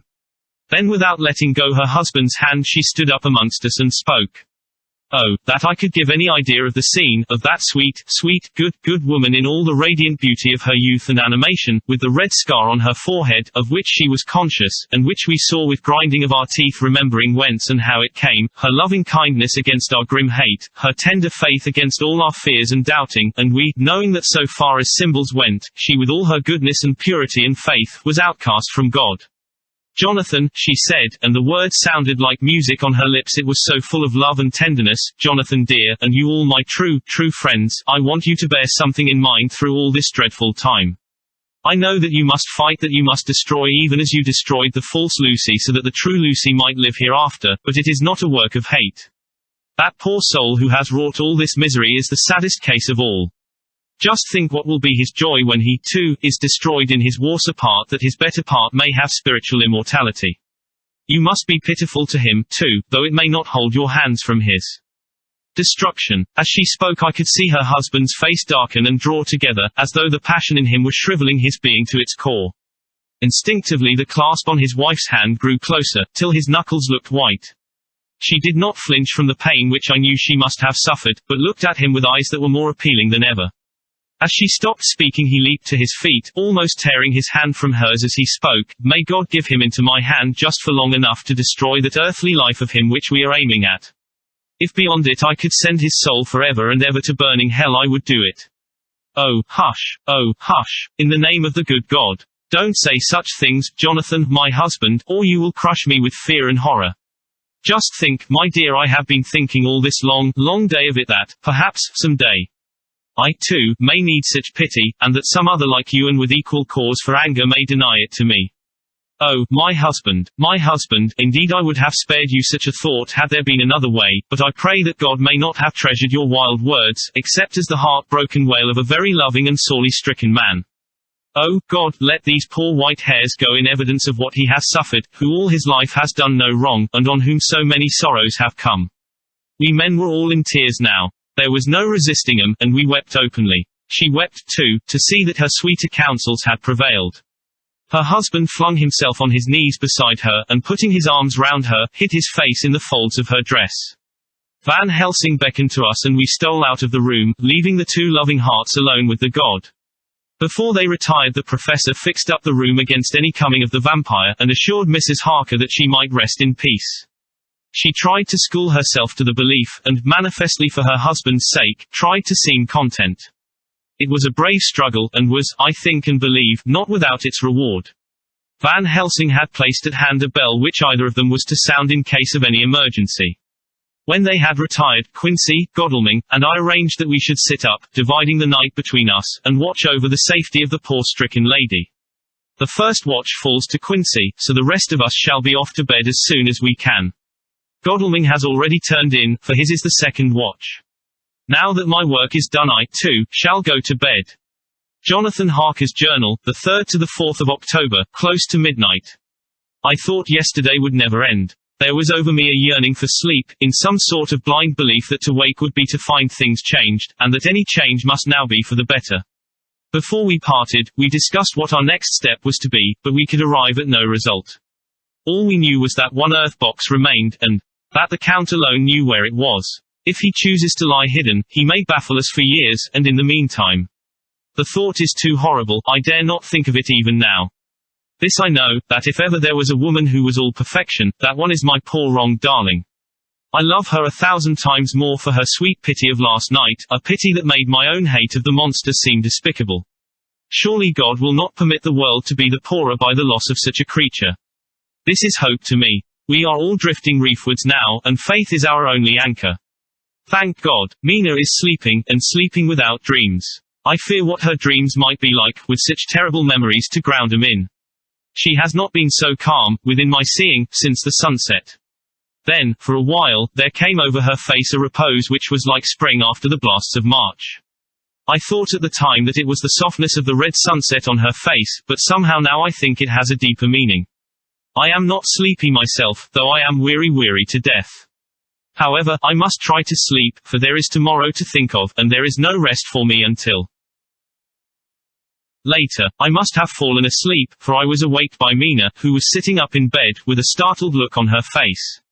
I could see easily, for we did not leave the room in darkness. She had placed a warning hand over my mouth, and now she whispered in my ear, "Hush! There is someone in the corridor." I got up softly, and crossing the room, gently opened the door. Just outside, stretched on a mattress, lay Mr. Morris, wide awake. He raised a warning hand for silence as he whispered to me, "Hush! Go back to bed, it is all right. One of us will be here all night. We don't mean to take any chances." His look and gesture forbade discussion, so I came back and told Mina.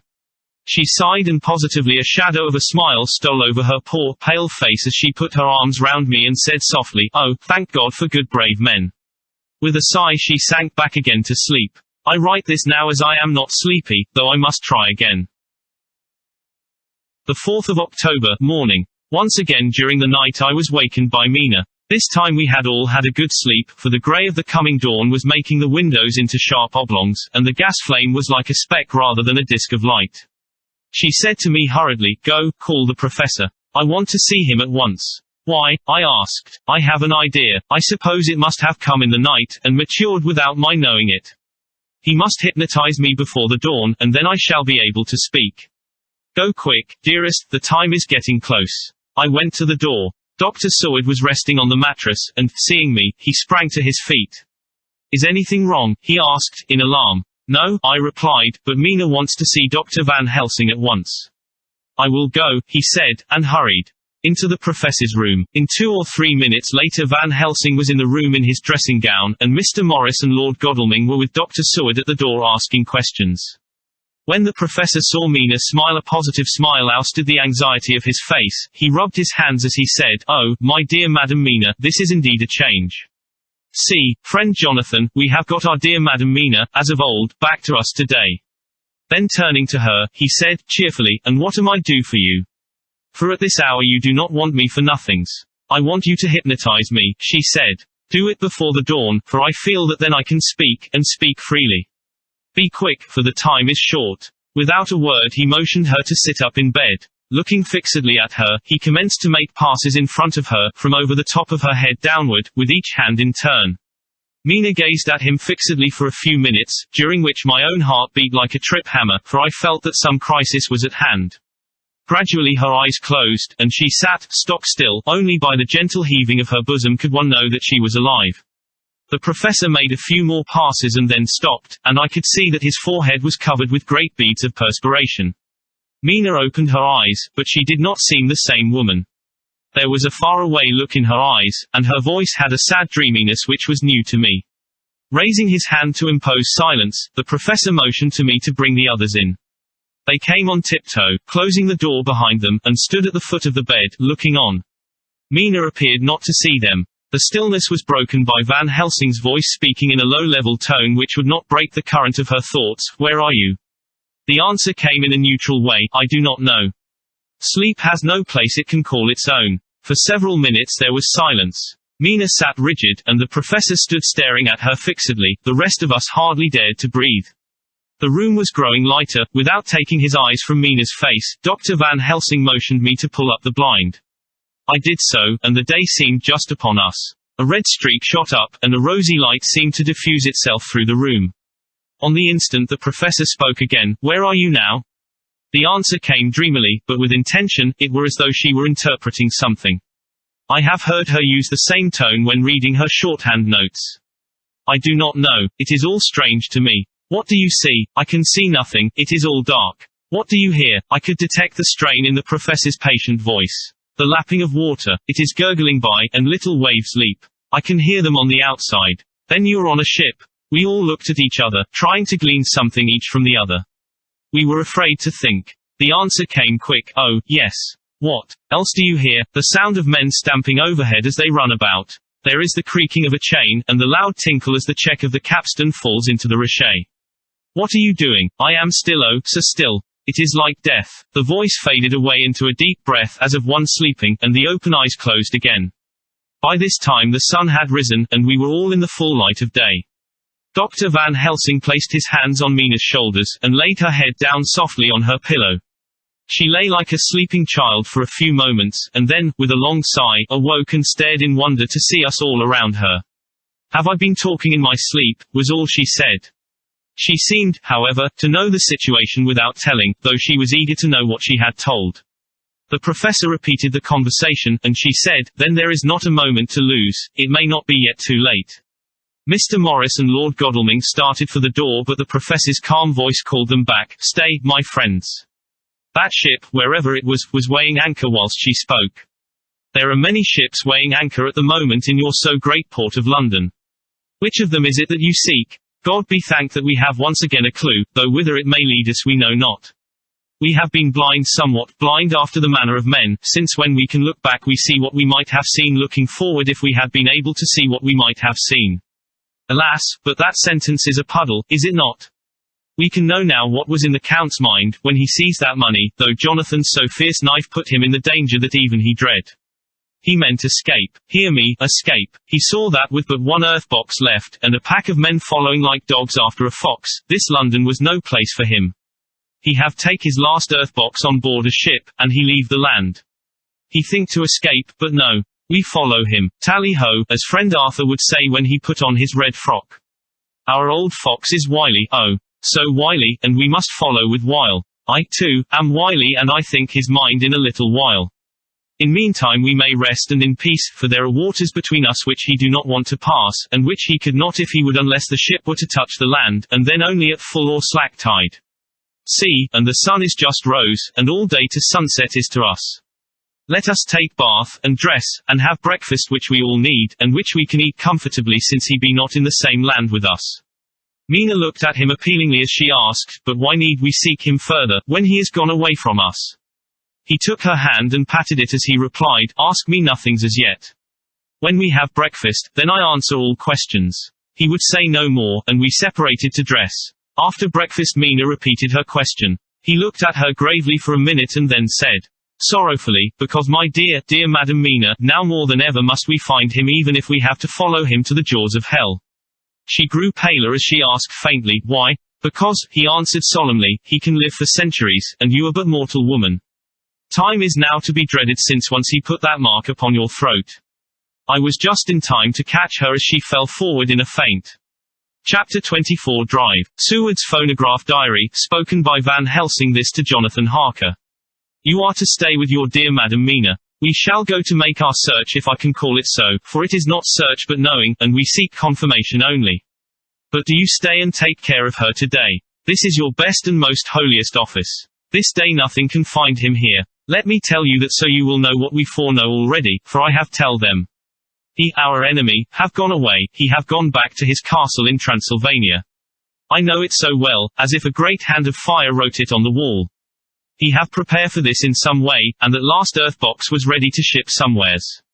For this he took the money, for this he hurry at the last, lest we catch him before the sun go down. It was his last hope, save that he might hide in the tomb that he think poor Miss Lucy, being as he thought like him, keep open to him. But there was not of time. When that fail he make straight for his last resource, his last earthwork I might say did I wish double entente. He is clever, oh, so clever. He know that his game here was finish, and so he decide he go back home. He find ship going by the route he came, and he go in it. We go off now to find what ship, and whither bound. When we have discovered that, we come back and tell you all. Then we will comfort you and poor dear Madam Mina with new hope. For it will be hope when you think it over, that all is not lost.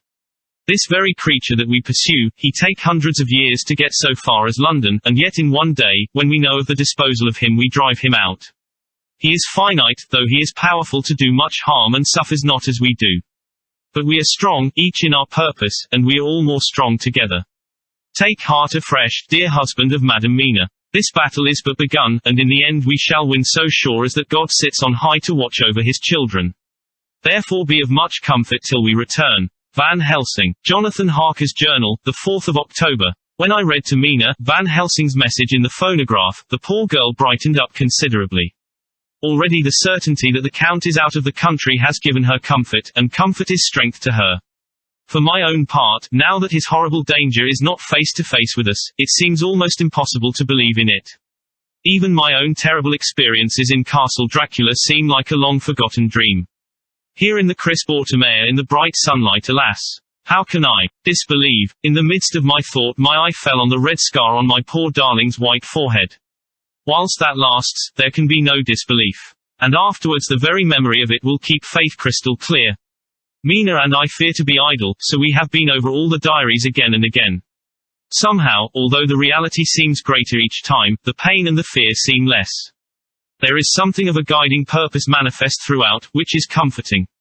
Mina says that perhaps we are the instruments of ultimate good. It may be. I shall try to think as she does. We have never spoken to each other yet of the future. It is better to wait till we see the professor and the others after their investigations.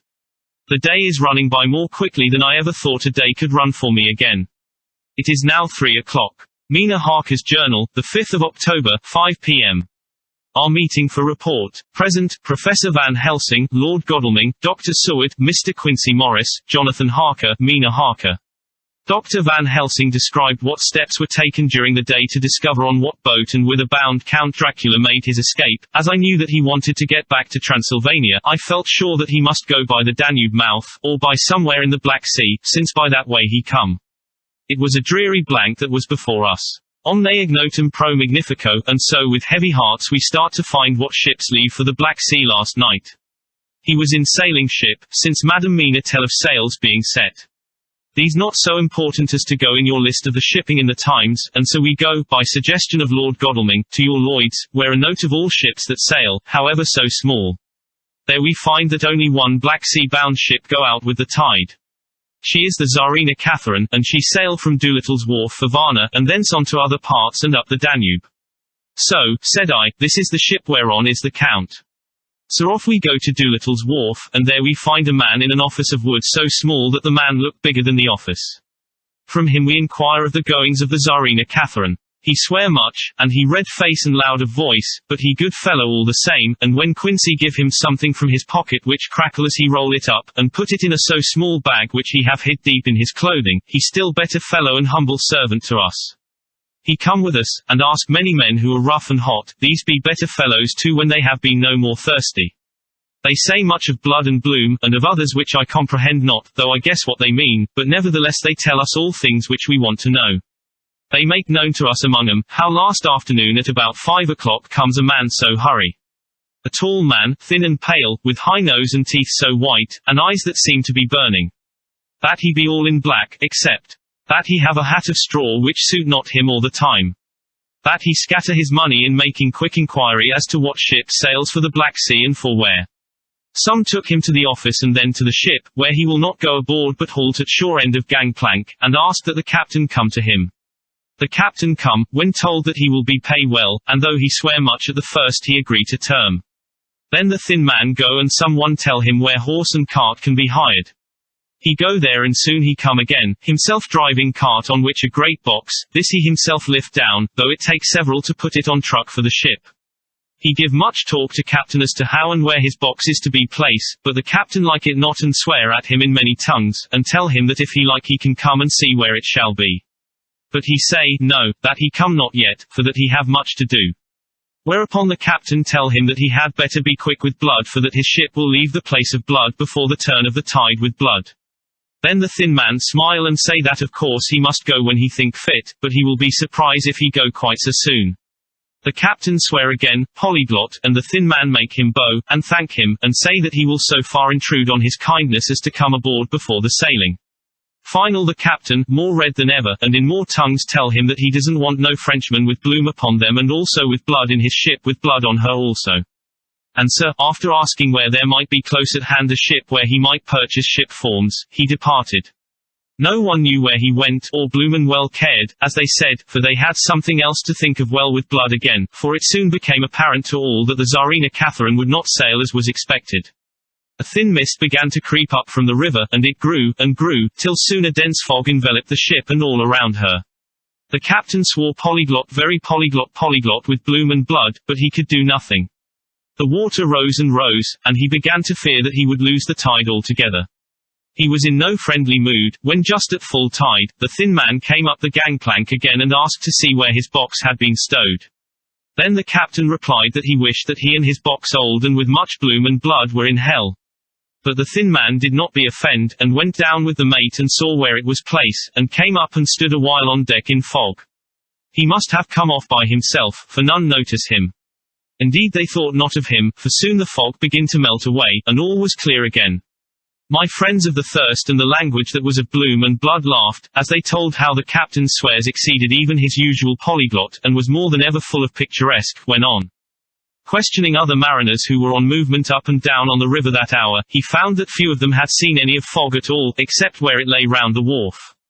However, the ship went out on the ebb tide, and was doubtless by morning far down the river mouth. She was by then, when they told us, well out to sea. And sir, my dear Madam Mina, it is that we have to rest for a time, for our enemy is on the sea, with the fog at his command, on his way to the Danube mouth. To sail a ship takes time, go she never so quick, and when we start we go on land more quick, and we meet him there. Our best hope is to come on him when in the box between sunrise and sunset, for then he can make no struggle, and we may deal with him as we should. There are days for us, in which we can make ready our plan. We know all about where he go, for we have seen the owner of the ship, who have shown us invoices and all papers that can be. The box we seek is to be landed in Varna, and to be given to an agent, one Ristix, who will there present his credentials, and so our merchant friend will have done his part. When he asks if there be any wrong, for that so, he can telegraph and have inquiry made at Varna, we say, no, for what is to be done is not for police or of the customs. It must be done by us alone and in our own way. When Dr. Van Helsing had done speaking, I asked him if he was certain that the Count had remained on board the ship. He replied, we have the best proof of that, your own evidence, when in the hypnotic trance this morning. I asked him again if it were really necessary that they should pursue the Count, for oh, I dread Jonathan leaving me, and I know that he would surely go if the others went. He answered in growing passion, at first quietly. As he went on, however, he grew more angry and more forceful, till in the end we could not but see wherein was at least some of that personal dominance which made him so long a master amongst men. Yes, it is necessary. For your sake in the first, and then for the sake of humanity. This monster has done much harm already, in the narrow scope where he find himself, and in the short time when as yet he was only as a body groping his so small measure in darkness and not knowing. All this have I told these others. You, my dear Madam Mina, will learn it in the phonograph of my friend John, or in that of your husband. I have told them how the measure of leaving his own barren land barren of peoples and coming to a new land where life of man teems till they are like the multitude of standing corn, was the work of centuries. Were another of the undead, like him, to try to do what he has done, perhaps not all the centuries of the world that have been, or that will be, could aid him. With this one, all the forces of nature that are occult and deep and strong must have worked together in some wondrous way. The very place, where he have been alive, undead for all these centuries, is full of strangeness of the geologic and chemical world. There are deep caverns and fissures that reach none know whither. There have been volcanoes, some of whose openings still send out waters of strange properties, and gases that kill or make to vivify. Doubtless, there is something magnetic or electric in some of these combinations of occult forces which work for physical life in strange way, and in himself were from the first some great qualities. In a hard and warlike time he was celebrate that he have more iron nerve, more subtle brain, more braver heart, than any man. In him some vital principle have in strange way found their utmost, and as his body keeps strong and grow and thrive, so his brain grow too. All this without that diabolic aid which is surely to him, for it have to yield to the powers that come from, and are, symbolic of good. And now this is what he is to us. He have infect you, oh, forgive me, my dear, that I must say such, but it is for good of you that I speak. He infect you in such wise, that even if he do no more, you have only to live in your own old, sweet way, and so in time, death, which is of man's common lot and with God's sanction, shall make you like to him. This must not be. We have sworn together that it must not. Thus are we ministers of God's own wish, that the world, and men for whom his Son died, will not be given over to monsters, whose very existence would defame him. He have allowed us to redeem one soul already, and we go out as the old knights of the cross to redeem more. Like them we shall travel towards the sunrise, and like them, if we fall in good cause. He paused and I said, but will not the Count take his rebuff wisely? Since he has been driven from England, will he not avoid it, as a tiger does the village from which he has been hunted? Aha, he said, your simile of the tiger good, for me, and I shall adopt him. Your man-eater, as they of India call the tiger who has once tasted blood of the human, care no more for the other prey, but prowl unceasing till he get him. This that we hunt from our village is a tiger, too, a man-eater, and he never cease to prowl. Nay, in himself he is not one to retire and stay afar. In his life, his living life, he go over the Turkey frontier and attack his enemy on his own ground, he be beaten back, but did he stay? No, he come again, and again, and again. Look at his persistence and endurance. With the child brain that was to him he have long since conceived the idea of coming to a great city. What does he do? He find out the place of all the world most of promise for him. Then he deliberately set himself down to prepare for the task. He find in patience just how is his strength, and what are his powers. He study new tongues. He learn new social life, new environment of old ways, the politic, the law, the finance, the science, the habit of a new land and the new people who have come to be since he was. His glimpse that he have had, whet his appetite only and enkeen his desire. Nay, it helped him to grow as to his brain, for it all proved to him how right he was at the first in his surmises. He have done this alone, all alone, from a ruined tomb in a forgotten land. What more may he not do when the greater world of thought is open to him? He that can smile at death, as we know him, who can flourish in the midst of diseases that kill off whole peoples. Oh, if such an one was to come from God, and not the devil, what a force for good might he not be in this old world of ours? But we are pledged to set the world free. Our toil must be in silence, and our efforts all in secret, for in this enlightened age, when men believe not even what they see, the doubting of wise men would be his greatest strength. It would be at once his sheath and his armor, and his weapons to destroy us, his enemies, who are willing to peril even our own souls for the safety of one we love, for the good of mankind, and for the honor and glory of God. After a general discussion, it was determined that for tonight nothing be definitely settled, that we should all sleep on the facts, and try to think out the proper conclusions. Tomorrow, at breakfast, we are to meet again, and, after making our conclusions known to one another, we shall decide on some definite course of action. I feel a wonderful peace and rest tonight. It is as if some haunting presence were removed from me. Perhaps, my surmise was not finished, could not be, for I caught sight in the mirror of the red mark upon my forehead, and I knew that I was still unclean. Dr. Seward's Diary, the 5th of October. We all rose early, and I think that sleep did much for each and all of us. When we met at early breakfast there was more general cheerfulness than any of us had ever expected to experience again. It is really wonderful how much resilience there is in human nature. Let any obstructing cause, no matter what, be removed in any way, even by death, and we fly back to first principles of hope and enjoyment. More than once as we sat around the table, my eyes opened in wonder whether the whole of the past days had not been a dream. It was only when I caught sight of the red blotch on Mrs. Harker's forehead that I was brought back to reality. Even now, when I am gravely revolving the matter, it is almost impossible to realize that the cause of all our trouble is still existent. Even Mrs. Harker seems to lose sight of her trouble for whole spells. It is only now and again, when something recalls it to her mind, that she thinks of her terrible scar.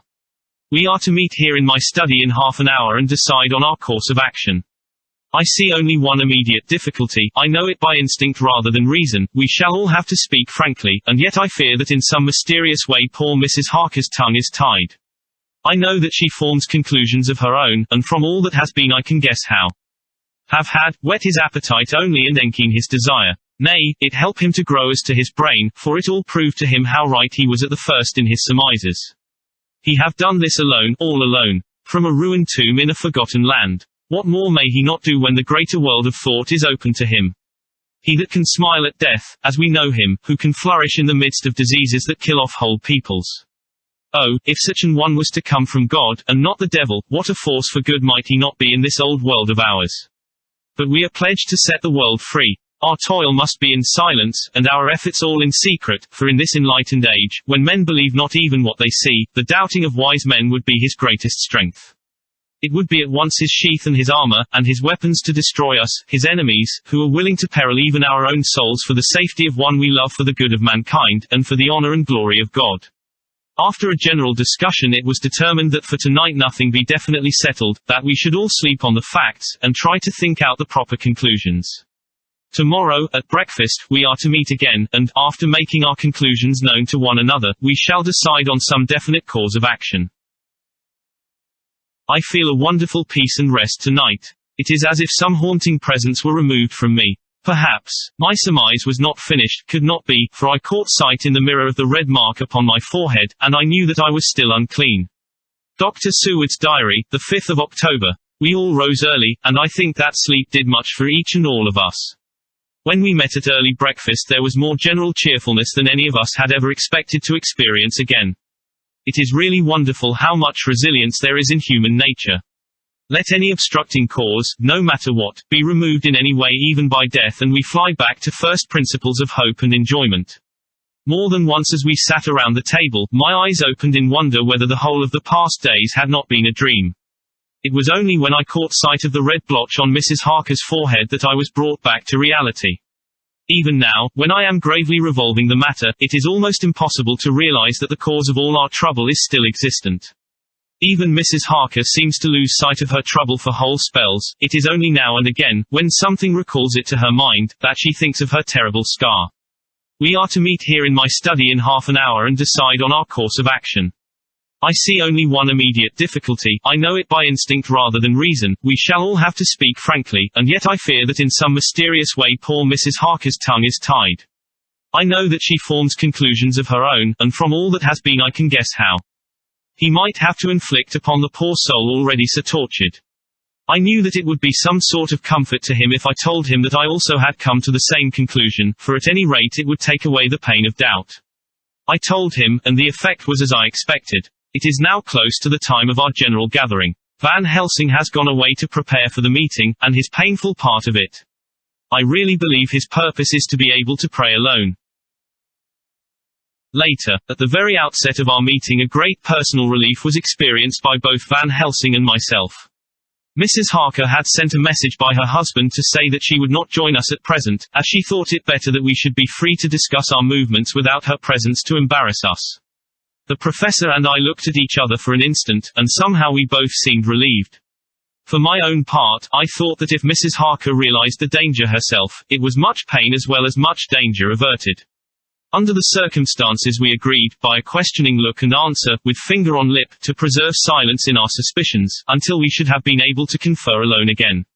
We went at once into our plan of campaign. Van Helsing roughly put the facts before us first. The Tsarina Catherine left the Thames yesterday morning. It will take her at the quickest speed she has ever made at least 3 weeks to reach Varna, but we can travel overland to the same place in 3 days. Now, if we allow for 2 days less for the ship's voyage, owing to such weather influences as we know that the Count can bring to bear, and if we allow a whole day and night for any delays which may occur to us, then we have a margin of nearly 2 weeks. Thus, in order to be quite safe, we must leave here on 17th at latest. Then we shall at any rate be in Varna a day before the ship arrives, and able to make such preparations as may be necessary. Of course we shall all go armed against evil things, spiritual as well as physical. Here Quincy Morris added, I understand that the Count comes from a wolf country, and it may be that he shall get there before us. I propose that we add Winchesters to our armament. I have a kind of belief in a Winchester when there is any trouble of that sort around. Do you remember, Art, when we had the pack after us at Tobolsk? What wouldn't we have given then for a repeater apiece? Good, said Van Helsing, Winchesters it shall be. Quincy's head is level at all times, but most so when there is to hunt. Metaphor be more dishonor to science than wolves be of danger to man. In the meantime we can do nothing here, and as I think that Varna is not familiar to any of us, why not go there more soon? It is as long to wait here as there. Tonight and tomorrow we can get ready, and then, if all be well, we four can set out on our journey. We four, said Harker interrogatively, looking from one to another. Of us, of course, answered the professor quickly, you must remain to take care of your so sweet wife. Harker was silent for a while and then said in a hollow voice, let us talk of that part of it in the morning. I want to consult with Mina. I thought that now was the time for Van Helsing to warn him not to disclose our plans to her, but he took no notice. I looked at him significantly and coughed. For answer he put his finger on his lips and turned away. Jonathan Harker's Journal, the 5th of October, afternoon. For some time after our meeting this morning I could not think. The new phases of things leave my mind in a state of wonder which allows no room for active thought. Mina's determination not to take any part in the discussion set me thinking, and as I could not argue the matter with her, I could only guess. I am as far as ever from a solution now. The way the others received it, too, puzzled me. The last time we talked of the subject we agreed that there was to be no more concealment of anything amongst us. Mina is sleeping now, calmly and sweetly like a little child. Her lips are curved and her face beams with happiness. Thank God, there are such moments still for her. Later, how strange it all is. I sat watching Mina's happy sleep, and came as near to being happy myself as I suppose I shall ever be. As the evening drew on, and the earth took its shadows from the sun sinking lower, the silence of the room grew more and more solemn to me. All at once Mina opened her eyes, and looking at me tenderly, said, Jonathan, I want you to promise me something on your word of honor. A promise made to me, but made holily in God's hearing, and not to be broken though I should go down on my knees and implore you with bitter tears. Quick, you must make it to me at once. Mina, I said, a promise like that, I cannot make at once. I may have no right to make it. But, dear one, she said, with such spiritual intensity that her eyes were like pole stars, it is I who wish it, and it is not for myself. You can ask Dr. Van Helsing if I am not right. If he disagrees you may do as you will. Nay, more, if you all agree, later, you are absolved from the promise.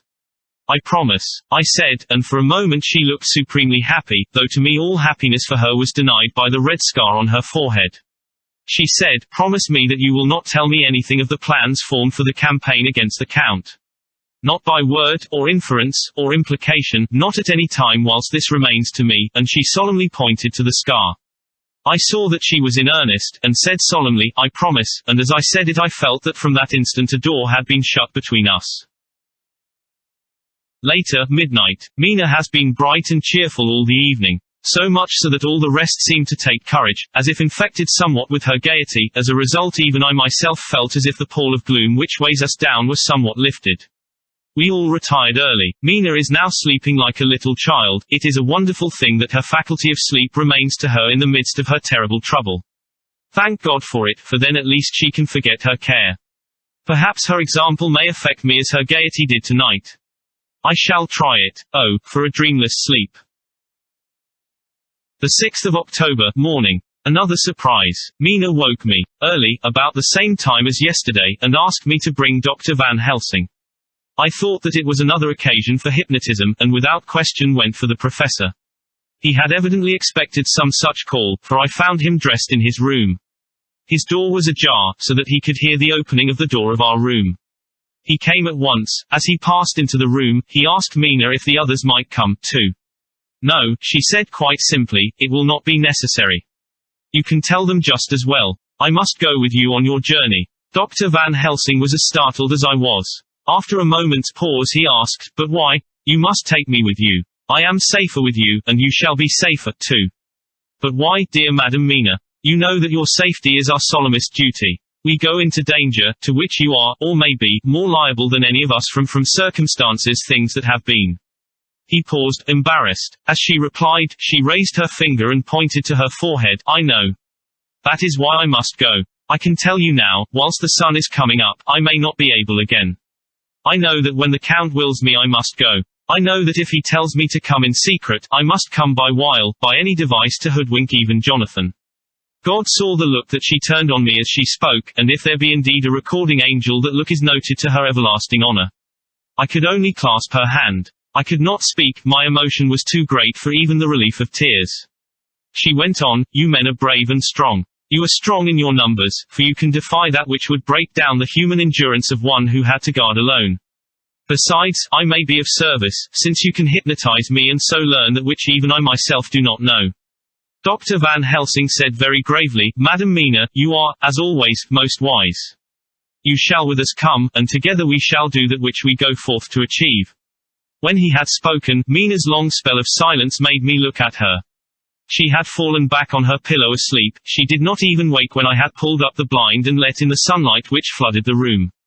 Van Helsing motioned to me to come with him quietly. We went to his room, and within a minute Lord Godalming, Dr. Seward, and Mr. Morris were with us also. He told them what Mina had said, and went on, in the morning we shall leave for Varna. We have now to deal with a new factor, Madam Mina. Oh, but her soul is true. It is to her an agony to tell us so much as she has done, but it is most right, and we are warned in time. There must be no chance lost, and in Varna we must be ready to act the instant when that ship arrives. What shall we do exactly? Asked Mr. Morris laconically. The professor paused before replying, we shall at the first board that ship, then, when we have identified the box, we shall place a branch of the wild rose on it. This we shall fasten, for when it is there none can emerge, so at least says the superstition. And to superstition must we trust at the first, it was man's faith in the early, and it have its root in faith still. Then, when we get the opportunity that we seek, when none are near to see, we shall open the box, and all will be well. I shall not wait for any opportunity, said Morris. When I see the box I shall open it and destroy the monster, though there were 1,000 men looking on, and if I am to be wiped out for it the next moment. I grasped his hand instinctively and found it as firm as a piece of steel. I think he understood my look. I hope he did. Good boy, said Dr. Van Helsing. Brave boy. Quincy is all man. God bless him for it. My child, believe me, none of us shall lag behind or pause from any fear. I do but say what we may do, what we must do. But, indeed, we cannot say what we shall do. There are so many things which may happen, and their ways and their ends are so various that until the moment we may not say. We shall all be armed, in all ways, and when the time for the end has come, our effort shall not be lack. Now let us today put all our affairs in order. Let all things which touch on others dear to us, and who on us depend, be complete, for none of us can tell what, or when, or how, the end may be. As for me, my own affairs are regulate, and as I have nothing else to do, I shall go make arrangements for the travel. I shall have all tickets and so forth for our journey. There was nothing further to be said, and we parted. I shall now settle up all my affairs of earth, and be ready for whatever may come. Later, it is all done, my will is made, and all complete. Mina, if she survive, is my sole heir. If it should not be so, then the others who have been so good to us shall have remainder. It is now drawing towards the sunset. Mina's uneasiness calls my attention to it. I am sure that there is something on her mind which the time of exact sunset will reveal.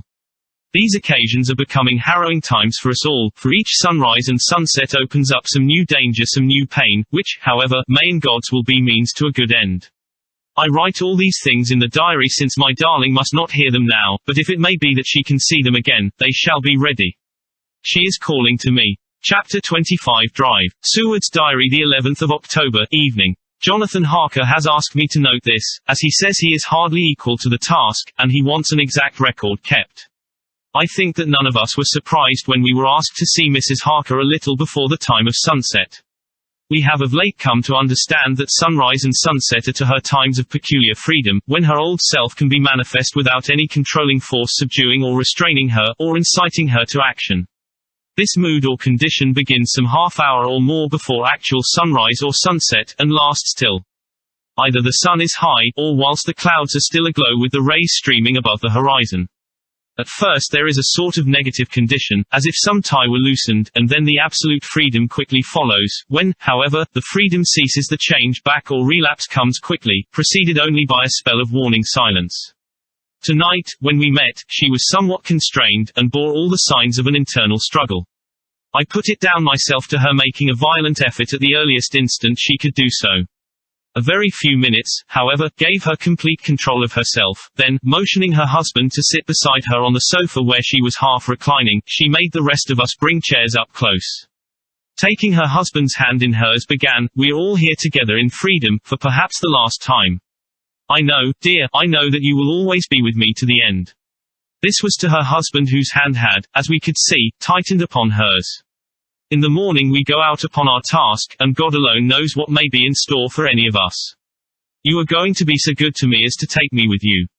I know that all that brave earnest men can do for a poor weak woman, whose soul perhaps is lost, no, not yet, but is at any rate at stake, you will do. But you must remember that I am not as you are. There is a poison in my blood, in my soul, which may destroy me, which must destroy me, unless some relief comes to us. Oh, my friends, you know as well as I do, that my soul is at stake, and though I know there is one way out for me, you must not and I must not take it. She looked appealingly to us all in turn, beginning and ending with her husband. What is that way? Asked Van Helsing in a hoarse voice. What is that way, which we must not may not take? That I may die now, either by my own hand or that of another, before the greater evil is entirely wrought. I know, and you know, that were I once dead you could and would set free my immortal spirit, even as you did my poor Lucy's. Were death, or the fear of death, the only thing that stood in the way, I would not shrink to die here, now, amidst the friends who love me.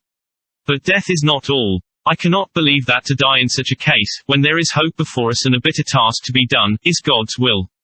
Therefore, I, on my part, give up here the certainty of eternal rest, and go out into the dark where may be the blackest things that the world or the nether world holds.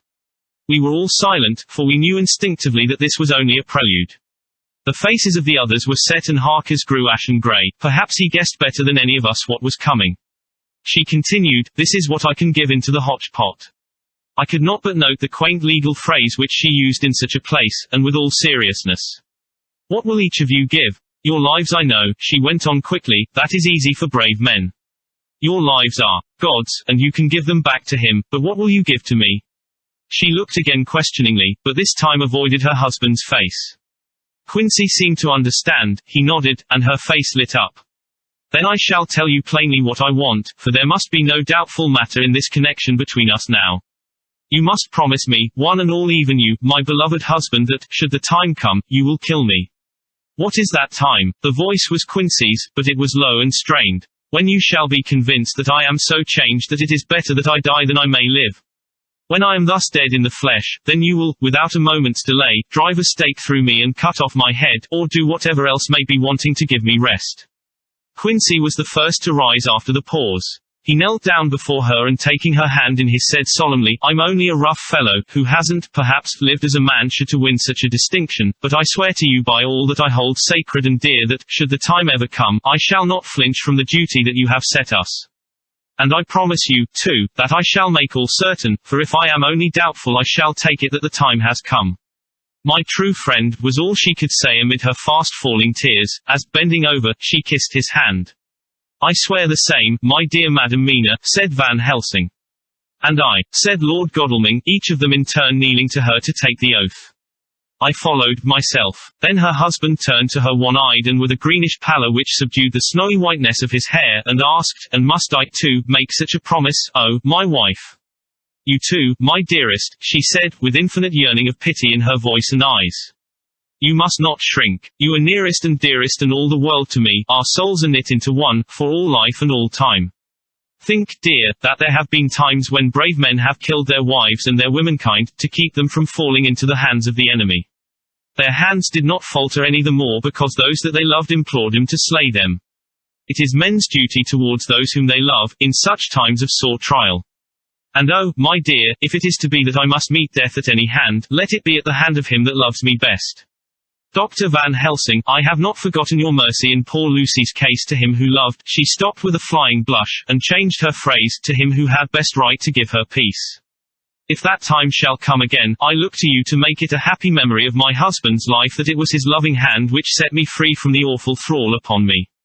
Again I swear, came the professor's resonant voice. Mrs. Harker smiled, positively smiled, as with a sigh of relief she leaned back and said, and now one word of warning, a warning which you must never forget, this time, if it ever come, may come quickly and unexpectedly, and in such case you must lose no time in using your opportunity. At such a time I myself might be, nay, if the time ever comes, shall be leagued with your enemy against you. One more request, she became very solemn as she said this, it is not vital and necessary like the other, but I want you to do one thing for me, if you will. We all acquiesced, but no one spoke, there was no need to speak, I want you to read the burial service. She was interrupted by a deep groan from her husband, taking his hand in hers, she held it over her heart, and continued, you must read it over me some day. Whatever may be the issue of all this fearful state of things, it will be a sweet thought to all or some of us. You, my dearest, will I hope read it, for then it will be in your voice in my memory forever come what may. But oh, my dear one, he pleaded, death is afar off from you. Nay, she said, holding up a warning hand. I am deeper in death at this moment than if the weight of an earthly grave lay heavy upon me. Oh, my wife, must I read it, he said, before he began. It would comfort me, my husband, was all she said, and he began to read when she had got the book ready. How could anyone tell of that strange scene, its solemnity, its gloom, its sadness, its horror, and, withal, its sweetness? Even a skeptic, who can see nothing but a travesty of bitter truth in anything holy or emotional, would have been melted to the heart had he seen that little group of loving and devoted friends kneeling round that stricken and sorrowing lady, or heard the tender passion of her husband's voice, as in tones so broken with emotion that often he had to pause, he read the simple and beautiful service from the burial of the dead. I cannot go on words and voice fail me.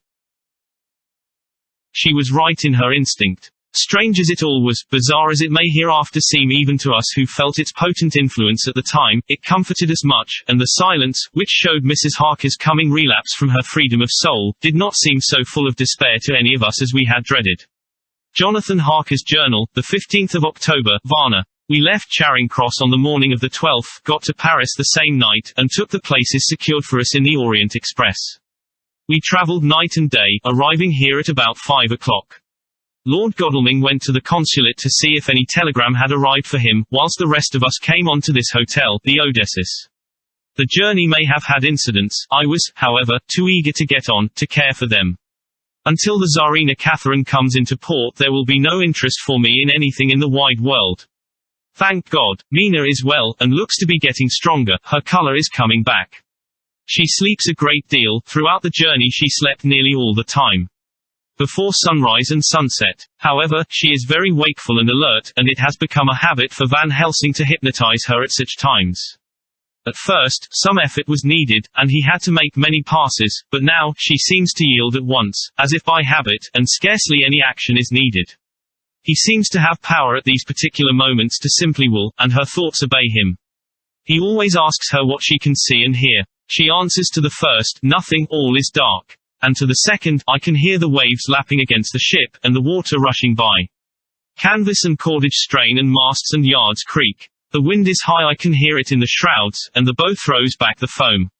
It is evident that the Tsarina Catherine is still at sea, hastening on her way to Varna.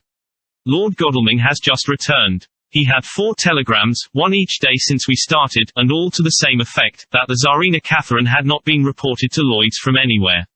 He had arranged before leaving London that his agent should send him every day a telegram saying if the ship had been reported. He was to have a message even if she were not reported, so that he might be sure that there was a watch being kept at the other end of the wire. We had dinner and went to bed early. Tomorrow we are to see the Vice-Consul, and to arrange, if we can, about getting on board the ship as soon as she arrives. Van Helsing says that our chance will be to get on the boat between sunrise and sunset. The Count, even if he takes the form of a bat, cannot cross the running water of his own volition, and so cannot leave the ship. As he dare not change to man's form without suspicion, which he evidently wishes to avoid, he must remain in the box. If, then, we can come on board after sunrise, he is at our mercy, for we can open the box and make sure of him, as we did of poor Lucy, before he wakes. What mercy he shall get from us will not count for much. We think that we shall not have much trouble with officials or the seamen. Thank God, this is the country where bribery can do anything, and we are well supplied with money. We have only to make sure that the ship cannot come into port between sunset and sunrise without our being warned, and we shall be safe. Judge Moneybag will settle this case, I think. The 16th of October, Mina's report still the same, lapping waves and rushing water, darkness and favoring winds. We are evidently in good time, and when we hear of the Tsarina Catherine we shall be ready. As she must pass the Dardanelles we are sure to have some report. The 17th of October, everything is pretty well fixed now, I think, to welcome the Count on his return from his tour. Godalming told the shippers that he fancied that the box sent aboard might contain something stolen from a friend of his, and got a half consent that he might open it at his own risk. The owner gave him a paper telling the captain to give him every facility in doing whatever he chose on board the ship, and also a similar authorization to his agent at Varna. We have seen the agent, who was much impressed with Godalming's kindly manner to him, and we are all satisfied that whatever he can do to aid our wishes will be done. We have already arranged what to do in case we get the box open. If the Count is there, Van Helsing and Seward will cut off his head at once and drive a stake through his heart. Morris and Godalming and I shall prevent interference, even if we have to use the arms which we shall have ready. The professor says that if we can so treat the Count's body, it will soon after fall into dust. In such case there would be no evidence against us, in case any suspicion of murder were aroused. But even if it were not, we should stand or fall by our act, and perhaps some day this very script may be evidence to come between some of us and a rope. For myself, I should take the chance only too thankfully if it were to come. We mean to leave no stone unturned to carry out our intent. We have arranged with certain officials that the instant the Tsarina Catherine is seen, we are to be informed by a special messenger. The 24th of October. A whole week of waiting. Daily telegrams to Godalming, but only the same story, not yet reported. Mina's morning and evening hypnotic answer is unvaried, lapping waves, rushing water, and creaking masts. Telegram, October 24th. Rufus Smith, Lloyd's, London, to Lord Godalming, care of HBM Vice-Consul, Varna. Tsarina Catherine reported this morning from Dardanelles. Dr. Seward's diary, the 25th of October. How I miss my phonograph. To write diary with a pen is irksome to me, but Van Helsing says I must. We were all wild with excitement yesterday when Godalming got his telegram from Lloyd's. I know now what men feel in battle when the call to action is heard. Mrs. Harker, alone of our party, did not show any signs of emotion. After all, it is not strange that she did not, for we took special care not to let her know anything about it, and we all tried not to show any excitement when we were in her presence. In old days she would, I am sure, have noticed, no matter how we might have tried to conceal it, but in this way she is greatly changed during the past 3 weeks. The lethargy grows upon her, and though she seems strong and well, and is getting back some of her color, Van Helsing and I are not satisfied. We talk of her often. We have not, however, said a word to the others. It would break poor Harker's heart, certainly his nerve, if he knew that we had even a suspicion on the subject. Van Helsing examines, he tells me, her teeth very carefully, whilst she is in the hypnotic condition, for he says that so long as they do not begin to sharpen there is no active danger of a change in her. If this change should come, it would be necessary to take steps. We both know what those steps would have to be, though we do not mention our thoughts to each other. We should neither of us shrink from the task, awful though it be to contemplate. Euthanasia is an excellent and a comforting word. I am grateful to whoever invented it. It is only about 24 hours' sail from the Dardanelles to here, at the rate the Tsarina Catherine has come from London. She should therefore arrive some time in the morning, but as she cannot possibly get in before then, we are all about to retire early. We shall get up at 1 o'clock, so as to be ready. The 25th of October, noon. No news yet of the ship's arrival. Mrs. Harker's hypnotic report this morning was the same as usual, so it is possible that we may get news at any moment. We men are all in a fever of excitement, except Harker, who is calm. His hands are cold as ice, and an hour ago I found him wetting the edge of the great Gurkha knife which he now always carries with him. It will be a bad lookout for the Count if the edge of that kukri ever touches his throat, driven by that stern, ice-cold hand.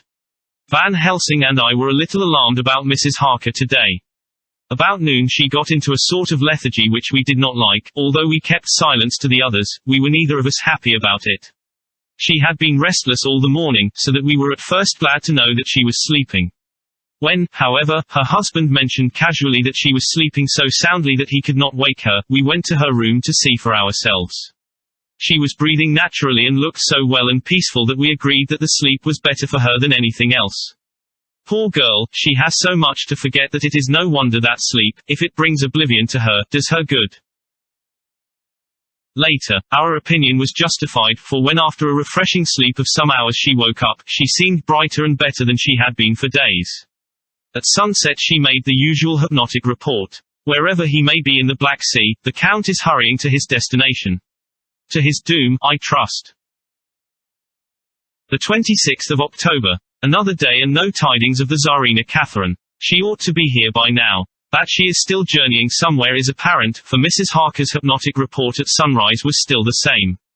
It is possible that the vessel may be lying by, at times, for fog. Some of the steamers which came in last evening reported patches of fog both to north and south of the port. We must continue our watching, as the ship may now be signaled any moment. The 27th of October, noon. Most strange, no news yet of the ship we wait for. Mrs. Harker reported last night and this morning as usual, lapping waves and rushing water, though she added that the waves were very faint. The telegrams from London have been the same, no further report. Van Helsing is terribly anxious, and told me just now that he fears the Count is escaping us. He added, significantly, I did not like that lethargy of Madame Mina's. Souls and memories can do strange things during trance. I was about to ask him more, but Harker just then came in, and he held up a warning hand. We must try tonight at sunset to make her speak more fully when in her hypnotic state. The 28th of October. Telegram, Rufus Smith, London, to Lord Godalming, care HBM Vice Consul, Varna. Tsarina Catherine reported entering Galatz at 1 o'clock today. Dr. Seward's diary, the 28th of October. When the telegram came announcing the arrival in Galatz, I do not think it was such a shock to any of us as might have been expected. True, we did not know whence, or how, or when, the bolt would come, but I think we all expected that something strange would happen. The delay of arrival at Varna made us individually satisfied that things would not be just as we had expected. We only waited to learn where the change would occur. Nonetheless, however, was it a surprise? I suppose that nature works on such a hopeful basis that we believe against ourselves that things will be as they ought to be, not as we should know that they will be. Transcendentalism is a beacon to the angels, even if it be a will-o'-the-wisp to man. It was an odd experience and we all took it differently. Van Helsing raised his hand over his head for a moment, as though in remonstrance with the Almighty, but he said not a word, and in a few seconds stood up with his face sternly set. Lord Godalming grew very pale, and sat breathing heavily. I was myself half stunned and looked in wonder at one after another. Quincy Morris tightened his belt with that quick movement which I knew so well. In our old wandering days it meant action. Mrs. Harker grew ghastly white, so that the scar on her forehead seemed to burn, but she folded her hands meekly and looked up in prayer. Harker actually smiled the dark, bitter smile of one who is without hope, but at the same time his action belied his words, for his hands instinctively sought the hilt of the great cookery knife and rested there. "When does the next train start for Galatz?" said Van Helsing to us generally. "At 6:30 tomorrow morning." We all started, for the answer came from Mrs. Harker. "How on earth do you know?" said Art. "You forget, or perhaps you do not know, though Jonathan does and so does Dr. Van Helsing, that I am the train fiend. At home in Exeter I always used to make up the timetables, so as to be helpful to my husband. I found it so useful sometimes, that I always make a study of the timetables now. I knew that if anything were to take us to Castle Dracula we should go by Galatz, or at any rate through Bucharest, so I learned the times very carefully. Unhappily there are not many to learn, as the only train tomorrow leaves as I say." "Wonderful woman," murmured the professor. "Can't we get a special?" asked Lord Godalming. Van Helsing shook his head. "I fear not. This land is very different from yours or mine. Even if we did have a special, it would probably not arrive as soon as our regular train. Moreover, we have something to prepare. We must think. Now let us organize. You, friend Arthur, go to the train and get the tickets and arrange that all be ready for us to go in the morning. Do you, friend Jonathan, go to the agent of the ship and get from him letters to the agent in Galatz, with authority to make search the ship just as it was here. Morris Quincy, you see the vice-consul, and get his aid with his fellow in Galatz and all he can do to make our way smooth, so that no times be lost when over the Danube. John will stay with Madam Mina and me, and we shall consult. For so if time be long you may be delayed, and it will not matter when the sun set, since I am here with Madam to make report." "And I," said Mrs. Harker brightly, and more like her old self than she had been for many a long day, "shall try to be of use in all ways, and shall think and write for you as I used to do. Something is shifting from me in some strange way, and I feel freer than I have been of late." The three younger men looked happier at the moment as they seemed to realize the significance of her words, but Van Helsing and I, turning to each other, met each a grave and troubled glance. We said nothing at the time, however. When the three men had gone out to their tasks, Van Helsing asked Mrs. Harker to look up the copy of the diaries and find him the part of Harker's journal at the castle. She went away to get it. When the door was shut upon her he said to me, "We mean the same. Speak out, there is some change. It is a hope that makes me sick, for it may deceive us." "Quite so. Do you know why I asked her to get the manuscript?" "No," said I, "unless it was to get an opportunity of seeing me alone." "You are in part right, friend John, but only in part. I want to tell you something. And oh, my friend, I am taking a great terrible risk, but I believe it is right." In the moment when Madam Mina said those words that arrest both our understanding, an inspiration came to me. In the trance of 3 days ago the Count sent her his spirit to read her mind, or more like he took her to see him in his earth box in the ship with water rushing, just as it go free at rise and set of sun. He learned then that we are here, for she have more to tell in her open life with eyes to see and ears to hear than he, shut, as he is, in his coffin box. Now he make his most effort to escape us. At present he want her not. He is sure with his so great knowledge that she will come at his call, but he cut her off, take her, as he can do, out of his own power, that so she come not to him. Ah, there I have hope that our man-brains that have been of man so long and that have not lost the grace of God, will come higher than his child-brain that lie in his tomb for centuries, that grow not yet to our stature, and that do only work selfish and therefore small. Here comes Madam Mina, not a word to her of her trance. She know it not, and it would overwhelm her and make despair just when we want all her hope, all her courage, when most we want all her great brain which is trained like man's brain, but is of sweet woman and have a special power which the Count give her, and which he may not take away altogether though he think not so. Hush, let me speak, and you shall learn. Oh, John, my friend, we are in awful straits. I fear, as I never feared before. We can only trust the good God. Silence. Here she comes. I thought that the professor was going to break down and have hysterics, just as he had when Lucy died, but with a great effort he controlled himself and was at perfect nervous poise when Mrs. Harker tripped into the room, bright and happy looking and, in the doing of work, seemingly forgetful of her misery. As she came in, she handed a number of sheets of typewriting to Van Helsing. He looked over them gravely, his face brightening up as he read. Then holding the pages between his finger and thumb he said, "Friend John, to you with so much of experience already, and you, too, dear Madam Mina, that a young here is a lesson, do not fear ever to think. A half thought has been buzzing often in my brain, but I fear to let him loose his wings. Here now, with more knowledge, I go back to where that half-thought come from, and I find that he be no half-thought at all, that be a whole thought, though so young that he is not yet strong to use his little wings. Nay, like the ugly duck of my friend Hans Andersen, he be no duck thought at all, but a big swan thought that sail nobly on big wings, when the time come for him to try them. See, I read here what Jonathan have written, that other of his race who, in a later age, again and again, brought his forces over the great river into Turkey land, who, when he was beaten back, came again, and again, and again, though he had to come alone from the bloody field where his troops were being slaughtered, since he knew that he alone could ultimately triumph. What does this tell us? Not much, no. The Count's child thought see nothing, therefore he speak so free. Your man thought see nothing, my man thought see nothing, till just now. No, but there comes another word from someone who speak without thought, because she, too, know not what it might mean. Just as there are elements which rest, yet when in nature's course they move on their way and they touch then poof. And there comes a flash of light, heaven wide, that blind and kill and destroy some, but that show up all earth below for leagues and leagues. Is it not so? Well, I shall explain. To begin, have you ever studied the philosophy of crime? Yes and no. You, John, yes, for it is a study of insanity. You, no, Madam Mina, for crime touch you not but once.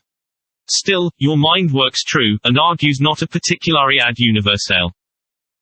There is this peculiarity in criminals. It is so constant, in all countries and at all times, that even police, who know not much from philosophy, come to know it empirically, that it is. That is to be empiric. The criminal always work at one crime that is the true criminal who seems predestinate to crime, and who will have none other. This criminal has not full man brain. He is clever and cunning and resourceful, but he be not of man stature as to brain. He be of child brain in much. Now this criminal of ours is predestinate to crime also, he too, have child brain, and it is of the child to do what he have done. The little bird, the little fish, the little animal learn not by principle, but empirically, and when he learn to do, then there is to him the ground to start from to do more. Dos posto, said Archimedes. Give me a fulcrum, and I shall move the world. To do once, is the fulcrum whereby child brain become man brain, and until he have the purpose to do more, he continue to do the same again every time, just as he have done before. Oh, my dear, I see that your eyes are opened, and that to you the lightning flash show all the leagues, for Mrs. Harker began to clap her hands and her eyes sparkled. He went on, now you shall speak. Tell us two dry men of science what you see with those so bright eyes. He took her hand and held it whilst she spoke. His finger and thumb closed on her pulse, as I thought instinctively and unconsciously, as she spoke, the Count is a criminal and of criminal type. Nordai and Lombroso would so classify him, and qua criminal he is of imperfectly formed mind. Thus, in a difficulty he has to seek resource in habit. His past is a clue, and the one page of it that we know and that from his own lips tells that once before, when in what Mr. Morris would call a tight place, he went back to his own country from the land he had tried to invade, and thence, without losing purpose, prepared himself for a new effort. He came again better equipped for his work, and won. So he came to London to invade a new land. He was beaten, and when all hope of success was lost, and his existence in danger, he fled back over the sea to his home, just as formerly he had fled back over the Danube from Turkey land. Good, good, oh, you so clever lady, said Van Helsing, enthusiastically, as he stooped and kissed her hand. A moment later he said to me, as calmly as though we had been having a sick-room consultation, 72 only, and in all this excitement. I have hope. Turning to her again, he said with keen expectation, but go on. Go on, there is more to tell if you will. Be not afraid, John, and I know. I do in any case, and shall tell you if you are right. Speak, without fear, I will try to, but you will forgive me if I seem egotistical. Nay, fear not, you must be egotist, for it is of you that we think. Then, as he is criminal he is selfish, and as his intellect is small and his action is based on selfishness, he confines himself to one purpose. That purpose is remorseless. As he fled back over the Danube, leaving his forces to be cut to pieces, so now he is intent on being safe, careless of all. So his own selfishness frees my soul somewhat from the terrible power which he acquired over me on that dreadful night. I felt it. Oh, I felt it. Thank God, for his great mercy. My soul is freer than it has been since that awful hour, and all that haunts me is a fear lest in some trance or dream he may have used my knowledge for his ends. The professor stood up. He has so used your mind, and by it he has left us here in Varna, whilst the ship that carried him rushed through enveloping fog up to Galatz, where, doubtless, he had made preparation for escaping from us. But his child mind only saw so far, and it may be that, as ever is in God's providence, the very thing that the evildoer most reckoned on for his selfish good, turns out to be his chiefest harm. The hunter is taken in his own snare, as the great psalmist says. For now that he think he is free from every trace of us all, and that he has escaped us with so many hours to him, then his selfish child brain will whisper him to sleep. He think, too, that as he cut himself off from knowing your mind, there can be no knowledge of him to you, there is where he fail. That terrible baptism of blood which he give you makes you free to go to him in spirit, as you have as yet done in your times of freedom, when the sun rise and set. At such times you go by my volition and not by his, and this power to good of you and others, as you have won from your suffering at his hands. This is now all the more precious that he know it not, and to guard himself have even cut himself off from his knowledge of our where. We, however, are not selfish, and we believe that God is with us through all this blackness, and these many dark hours. We shall follow him, and we shall not flinch, even if we peril ourselves that we become like him. Friend John, this has been a great hour, and it have done much to advance us on our way. You must be scribe and write him all down, so that when the others return from their work you can give it to them, then they shall know as we do. And so I have written it whilst we wait their return, and Mrs. Harker has written with her typewriter all since she brought the MS. To us. Chapter 26 Drive. Seward's Diary, the 29th of October. This is written in the train from Varna to Galatz. Last night we all assembled a little before the time of sunset. Each of us had done his work as well as he could, so far as thought, and endeavor, and opportunity go. We are prepared for the whole of our journey, and for our work when we get to Galatz.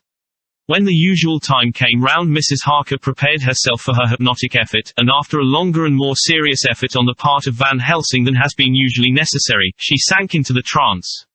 Usually she speaks on a hint, but this time the professor had to ask her questions, and to ask them pretty resolutely, before we could learn anything. At last her answer came, I can see nothing, we are still, there are no waves lapping, but only a steady swirl of water softly running against the hawser. I can hear men's voices calling, near and far, and the roll and creak of oars in the rowlocks. A gun is fired somewhere, the echo of it seems far away. There is tramping of feet overhead, and ropes and chains are dragged along. What is this? There is a gleam of light, I can feel the air blowing upon me. Here she stopped. She had risen, as if impulsively, from where she lay on the sofa, and raised both her hands, palms upwards, as if lifting a weight. Van Helsing and I looked at each other with understanding. Quincy raised his eyebrows slightly and looked at her intently, whilst Harker's hand instinctively closed round the hilt of his kukri. There was a long pause. We all knew that the time when she could speak was passing, but we felt that it was useless to say anything. Suddenly she sat up, and, as she opened her eyes, said sweetly, would none of you like a cup of tea? You must all be so tired. We could only make her happy, and so acquiesced. She bustled off to get tea. When she had gone, Van Helsing said, you see, my friends. He is close to land, he has left his earth chest. But he has yet to get on shore. In the night he may lie hidden somewhere, but if he be not carried on shore, or if the ship do not touch it, he cannot achieve the land. In such case he can, if it be in the night, change his form and can jump or fly on shore, as he did at Whitby. But if the day come before he get on shore, then, unless he be carried he cannot escape. And if he be carried, then the customs men may discover what the box contain. Thus, in fine, if he escape not on shore tonight, or before dawn, there will be the whole day lost to him. We may then arrive in time, for if he escape not at night we shall come on him in daytime, boxed up and at our mercy, for he dare not be his true self, awake and visible, lest he be discovered. There was no more to be said, so we waited in patience until the dawn, at which time we might learn more from Mrs. Harker. Early this morning we listened, with breathless anxiety, for her response in her trance. The hypnotic stage was even longer in coming than before, and when it came the time remaining until full sunrise was so short that we began to despair. Van Helsing seemed to throw his whole soul into the effort. At last, in obedience to his will she made reply, all is dark. I hear lapping water, level with me, and some creaking as of wood on wood. She paused, and the red sun shot up. We must wait till tonight. And so it is that we are travelling towards Galatz in an agony of expectation. We are due to arrive between 2 and 3 in the morning, but already, at Bucharest, we are 3 hours late, so we cannot possibly get until well after sun up. Thus we shall have 2 more hypnotic messages from Mrs. Harker, either or both may possibly throw more light on what is happening. Later, sunset has come and gone. Fortunately it came at a time when there was no distraction, for had it occurred whilst we were at a station, we might not have secured the necessary calm and isolation. Mrs. Harker yielded to the hypnotic influence even less readily than this morning. I am in fear that her power of reading the Count's sensations may die away, just when we want it most. It seems to me that her imagination is beginning to work. Whilst she has been in the trance hitherto, she has confined herself to the simplest of facts. If this goes on, it may ultimately mislead us. If I thought that the Count's power over her would die away equally with her power of knowledge, it would be a happy thought, but I am afraid that it may not be so. When she did speak, her words were enigmatical. Something is going out, I can feel it pass me like a cold wind. I can hear, far off, confused sounds as of men talking in strange tongues, fierce falling water, and the howling of wolves. She stopped and a shudder ran through her, increasing in intensity for a few seconds, till, at the end, she shook as though in a palsy. She said no more, even in answer to the professor's imperative questioning. When she woke from the trance, she was cold, and exhausted, and languid, but her mind was all alert. She could not remember anything, but asked what she had said. When she was told, she pondered over it deeply for a long time and in silence. The 30th of October, 7 a.m. We are near Galatz now, and I may not have time to write later.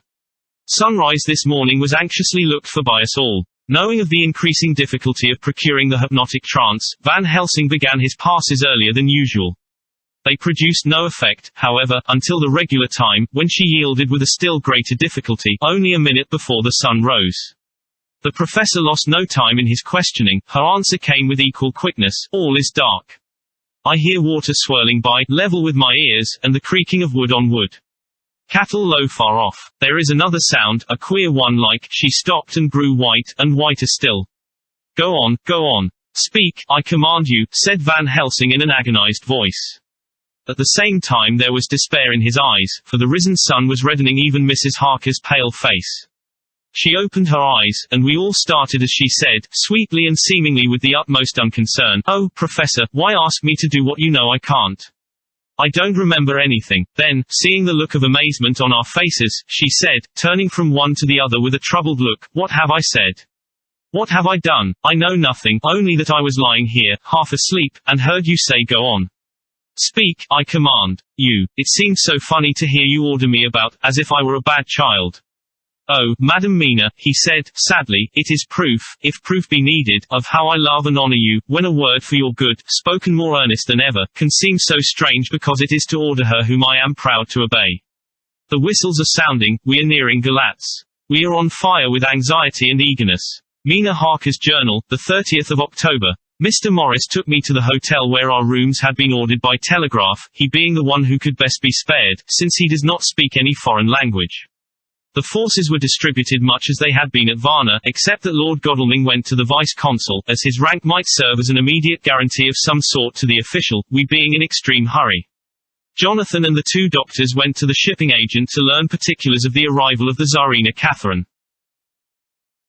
Later, Lord Godalming has returned, the consul is away, and the vice-consul sick, so the routine work has been attended to by a clerk. He was very obliging, and offered to do anything in his power. Jonathan Harker's Journal, the 30th of October. At 9 o'clock Dr. Van Helsing, Dr. Seward, and I called on Messrs. Mackenzie and Steinkopf, the agents of the London firm of Hapgood.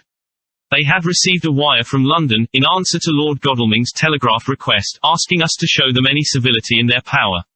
They were more than kind and courteous, and took us at once on board the Tsarina Catherine, which lay at anchor out in the river harbour. There we saw the captain, Donaldson by name, who told us of his voyage.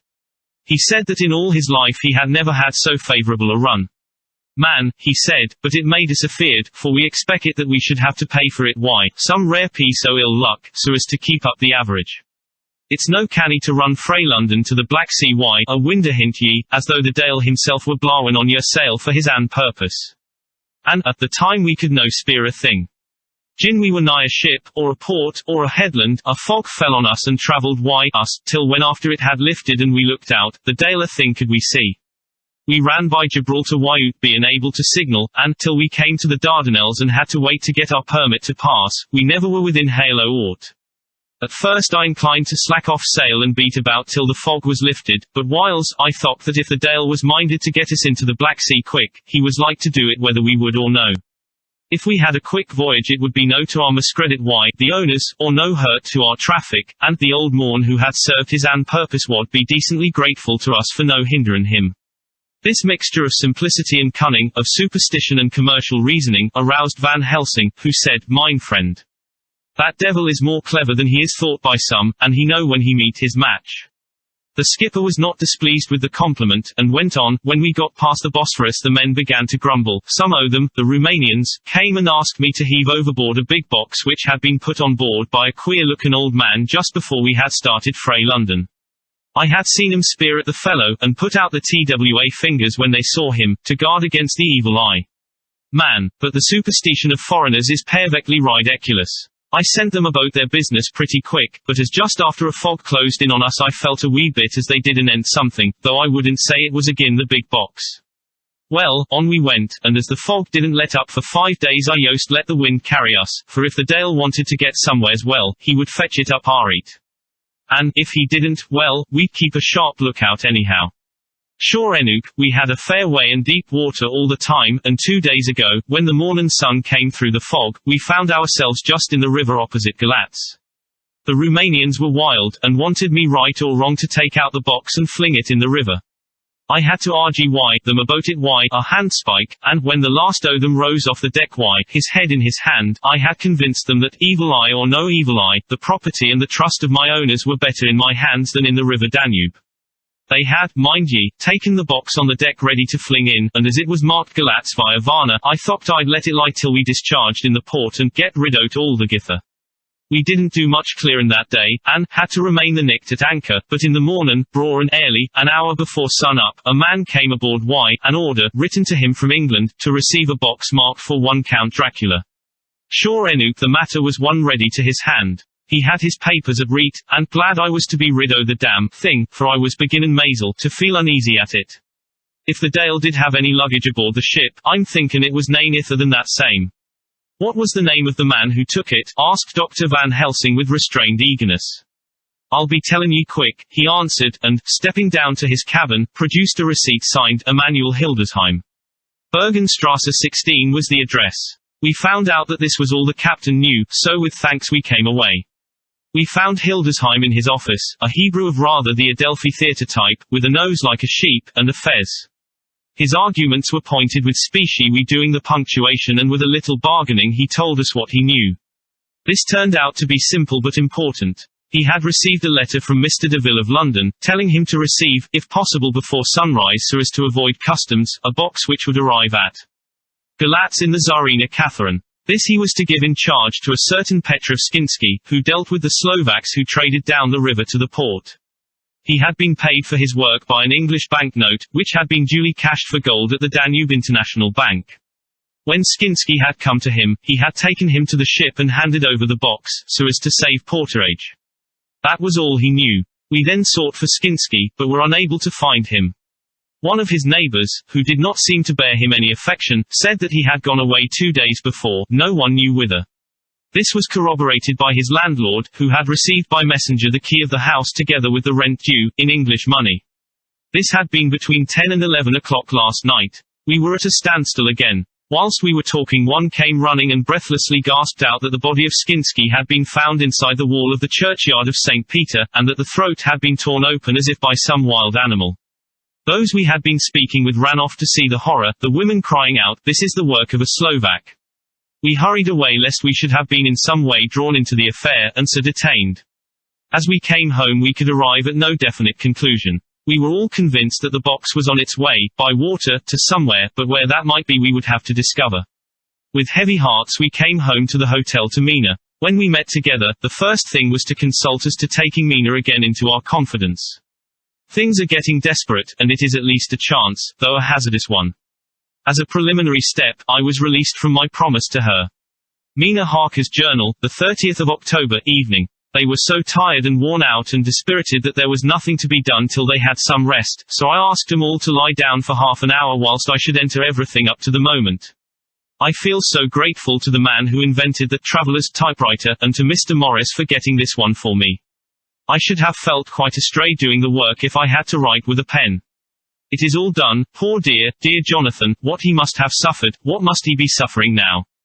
He lies on the sofa hardly seeming to breathe, and his whole body appears in collapse.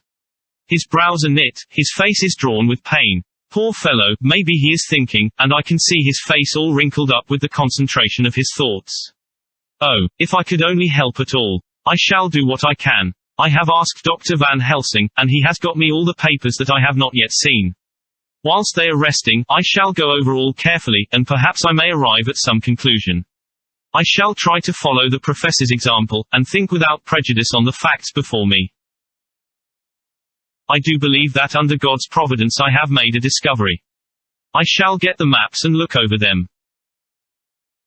I am more than ever sure that I am right.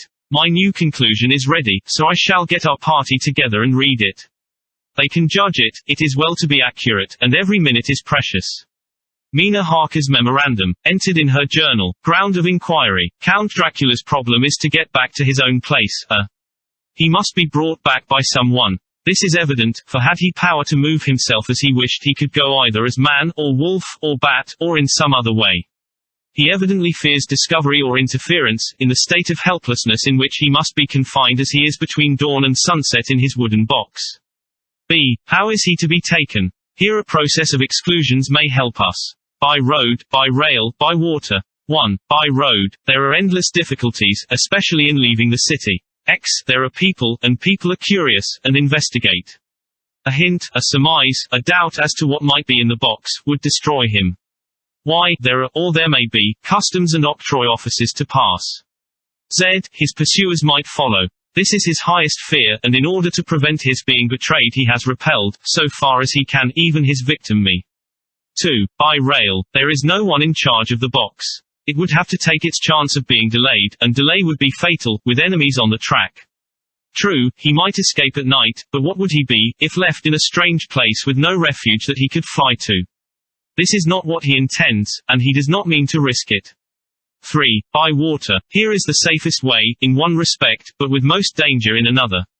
On the water he is powerless except at night, even then he can only summon fog and storm and snow and his wolves. But were he wrecked, the living water would engulf him, helpless, and he would indeed be lost. He could have the vessel drive to land, but if it were unfriendly land, wherein he was not free to move, his position would still be desperate. We know from the record that he was on the water, so what we have to do is to ascertain what water. The first thing is to realize exactly what he has done as yet. We may, then, get a light on what his later task is to be. Firstly, we must differentiate between what he did in London as part of his general plan of action, when he was pressed for moments and had to arrange as best he could. Secondly, we must see, as well as we can surmise it from the facts we know of, what he has done here. As to the first, he evidently intended to arrive at Galatz, and sent invoice to Varna to deceive us lest we should ascertain his means of exit from England. His immediate and sole purpose then was to escape. The proof of this, is the letter of instructions sent to Emanuel Hildesheim to clear and take away the box before sunrise. There is also the instruction to Petrov Skinsky. These we must only guess at. But there must have been some letter or message, since Skinsky came to Hildesheim. That, so far, his plans were successful we know. The Tsarina Catherine made a phenomenally quick journey, so much so that Captain Donelson's suspicions were aroused, but his superstition united with his canniness played the Count's game for him, and he ran with his favouring wind through fogs and all till he brought up blindfold at Galatz. That the Count's arrangements were well made, has been proved. Hildesheim cleared the box, took it off, and gave it to Skinsky. Skinsky took it, and here we lose the trail. We only know that the box is somewhere on the water, moving along. The customs and the octroi, if there be any, have been avoided. Now we come to what the Count must have done after his arrival on land, at Galatz. The box was given to Skinsky before sunrise. At sunrise the Count could appear in his own form. Here, we ask why Skinsky was chosen at all to aid in the work. In my husband's diary, Skinsky is mentioned as dealing with the Slovaks who trade down the river to the port, and the man's remark, that the murder was the work of a Slovak, showed the general feeling against his class. The Count wanted isolation. My surmise is this, that in London the Count decided to get back to his castle by water, as the most safe and secret way. He was brought from the castle by Sisgany, and probably they delivered their cargo to Slovaks who took the boxes to Varna, for there they were shipped for London. Thus the Count had knowledge of the persons who could arrange this service. When the box was on land, before sunrise or after sunset, he came out from his box, met Skinsky and instructed him what to do as to arranging the carriage of the box up some river. When this was done, and he knew that all was in train, he blotted out his traces, as he thought, by murdering his agent. I have examined the map and find that the river most suitable for the Slovaks to have ascended is either the Pruth or the Sereth. I read in the typescript that in my trance I heard cows low and water swirling level with my ears and the creaking of wood. The Count in his box, then, was on a river in an open boat propelled probably either by oars or poles, for the banks are near and it is working against stream. There would be no such sound if floating downstream. Of course it may not be either the Sereth or the Pruth, but we may possibly investigate further. Now of these two, the Pruth is the more easily navigated, but the Sereth is, at Fundu, joined by the Bistritza which runs up round the Borgo Pass. The loop it makes is manifestly as close to Dracula's castle as can be got by water. Mina Harker's journal continued. When I had done reading, Jonathan took me in his arms and kissed me. The others kept shaking me by both hands, and Dr. Van Helsing said, "Our dear Madam Mina is once more our teacher. Her eyes have been where we were blinded. Now we are on the track once again, and this time we may succeed. Our enemy is at his most helpless, and if we can come on him by day, on the water, our task will be over. He has a start, but he is powerless to hasten, as he may not leave his box lest those who carry him may suspect. For them to suspect would be to prompt him to throw him in the stream where he perish. This he knows, and will not. Now men, to our council of war, for, here and now, we must plan what each and all shall do. I shall get a steam launch and follow him," said Lord Godalming. "And I, horses to follow on the bank lest by chance he land," said Mr. Morris.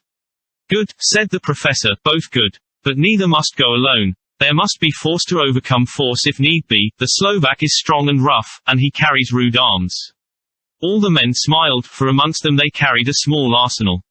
Said Mr. Morris, "I have brought some Winchesters, they are pretty handy in a crowd, and there may be wolves."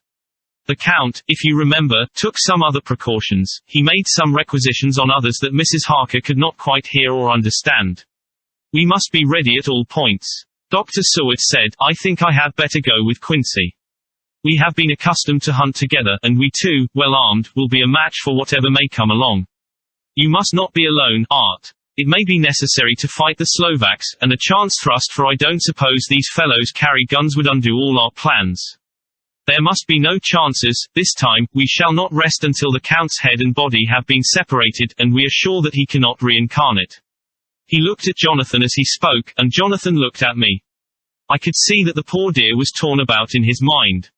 Of course he wanted to be with me, but then the boat service would, most likely, be the one which would destroy the vampire. Why did I hesitate to write the word? He was silent a while, and during his silence Dr. Van Helsing spoke. "Friend Jonathan, this is to you for twice reasons. First, because you are young and brave and can fight, and all energies may be needed at the last, and again that it is your right to destroy him that which has wrought such woe to you and yours. Be not afraid for Madam Mina, she will be my care, if I may. I am old, my legs are not so quick to run as once, and I am not used to ride so long or to pursue as need be, or to fight with lethal weapons. But I can be of other service, I can fight in other way. And I can die, if need be, as well as younger men. Now let me say that what I would is this, while you, my Lord Godalming and friend Jonathan go in your so swift little steamboat up the river, and whilst John and Quincy guard the bank where perchance he might be landed, I will take Madam Mina right into the heart of the enemy's country.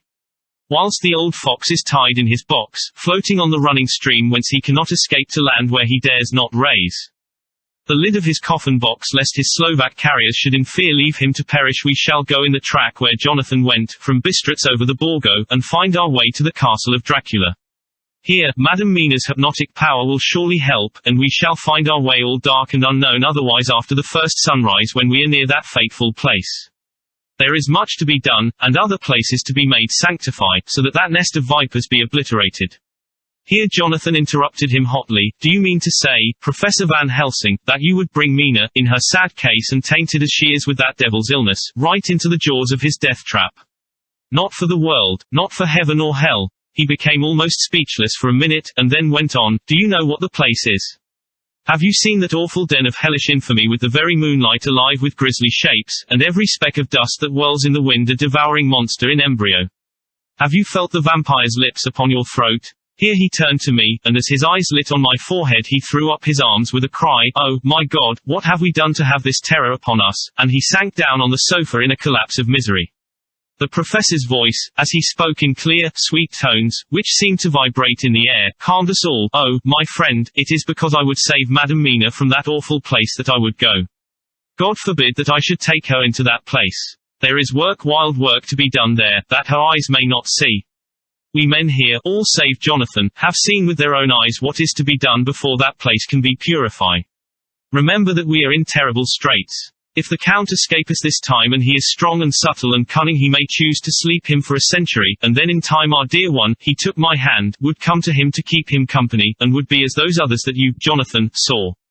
You have told us of the gloating lips, you heard their ribald laugh as they clutched the moving bag that the Count threw to them.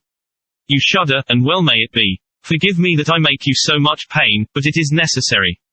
My friend, is it not a dire need for the which I am giving, possibly my life? If it were that anyone went into that place to stay, it is I who would have to go to keep them company. Do as you will," said Jonathan, with a sob that shook him all over. "We are in the hands of God."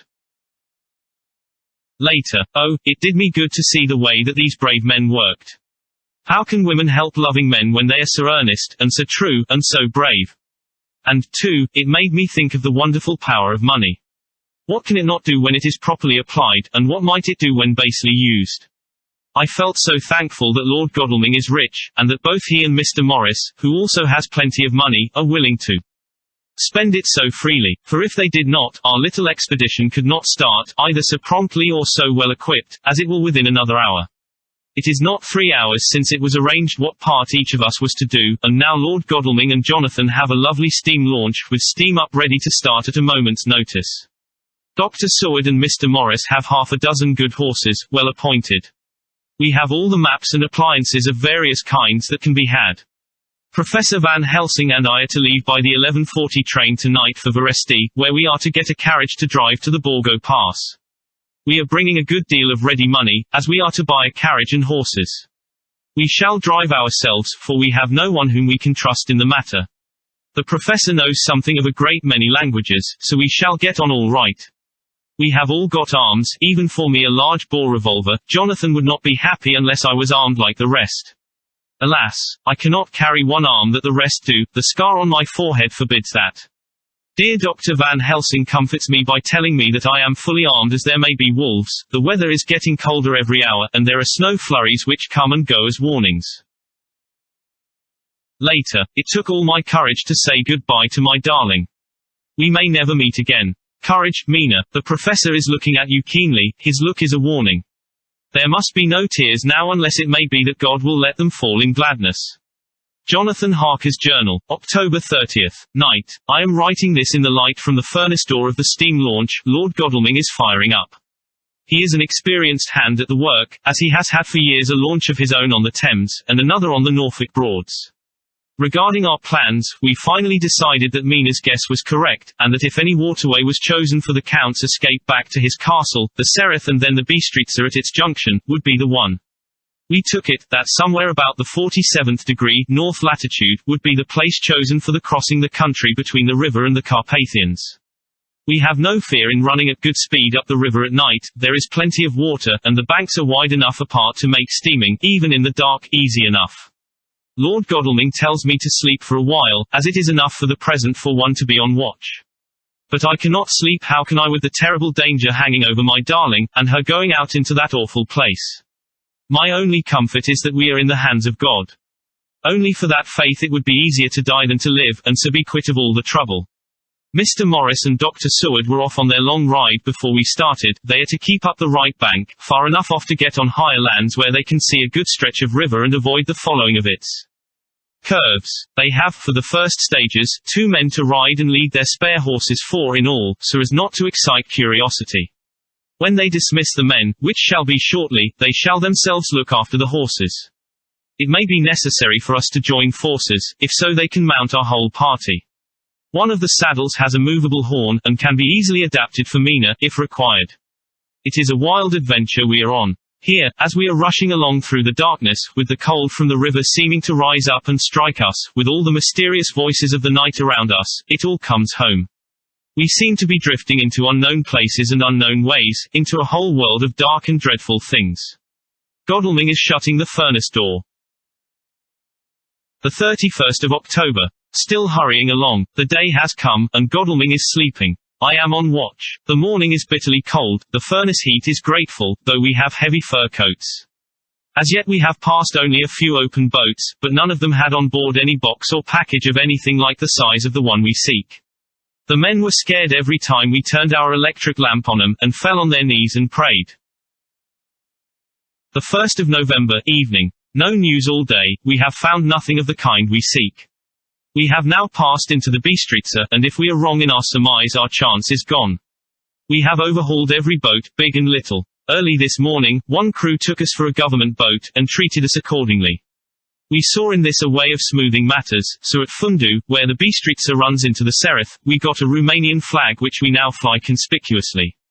With every boat which we have overhauled since then this trick has succeeded, we have had every deference shown to us, and not once any objection to whatever we chose to ask or do.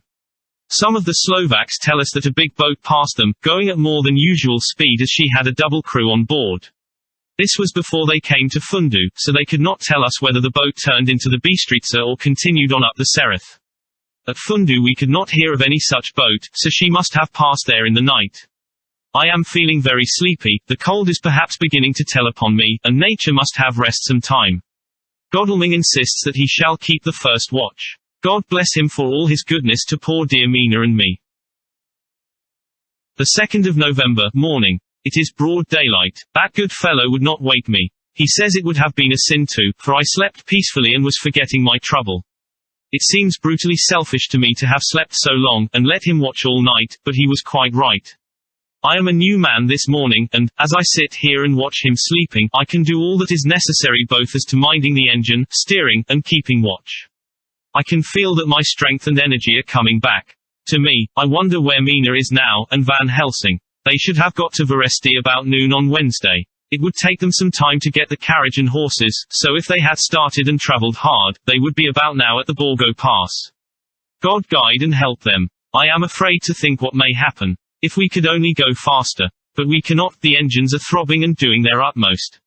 I wonder how Dr. Seward and Mr. Morris are getting on. There seem to be endless streams running down the mountains into this river, but as none of them are very large at present, at all events, though they are terrible doubtless in winter and when the snow melts the horsemen may not have met much obstruction. I hope that before we get to Strasbourg we may see them, for if by that time we have not overtaken the Count, it may be necessary to take counsel together what to do next. Dr. Seward's diary. The 2nd of November, 3 days on the road. No news, and no time to write it if there had been, for every moment is precious. We have had only the rest needful for the horses, but we are both bearing it wonderfully.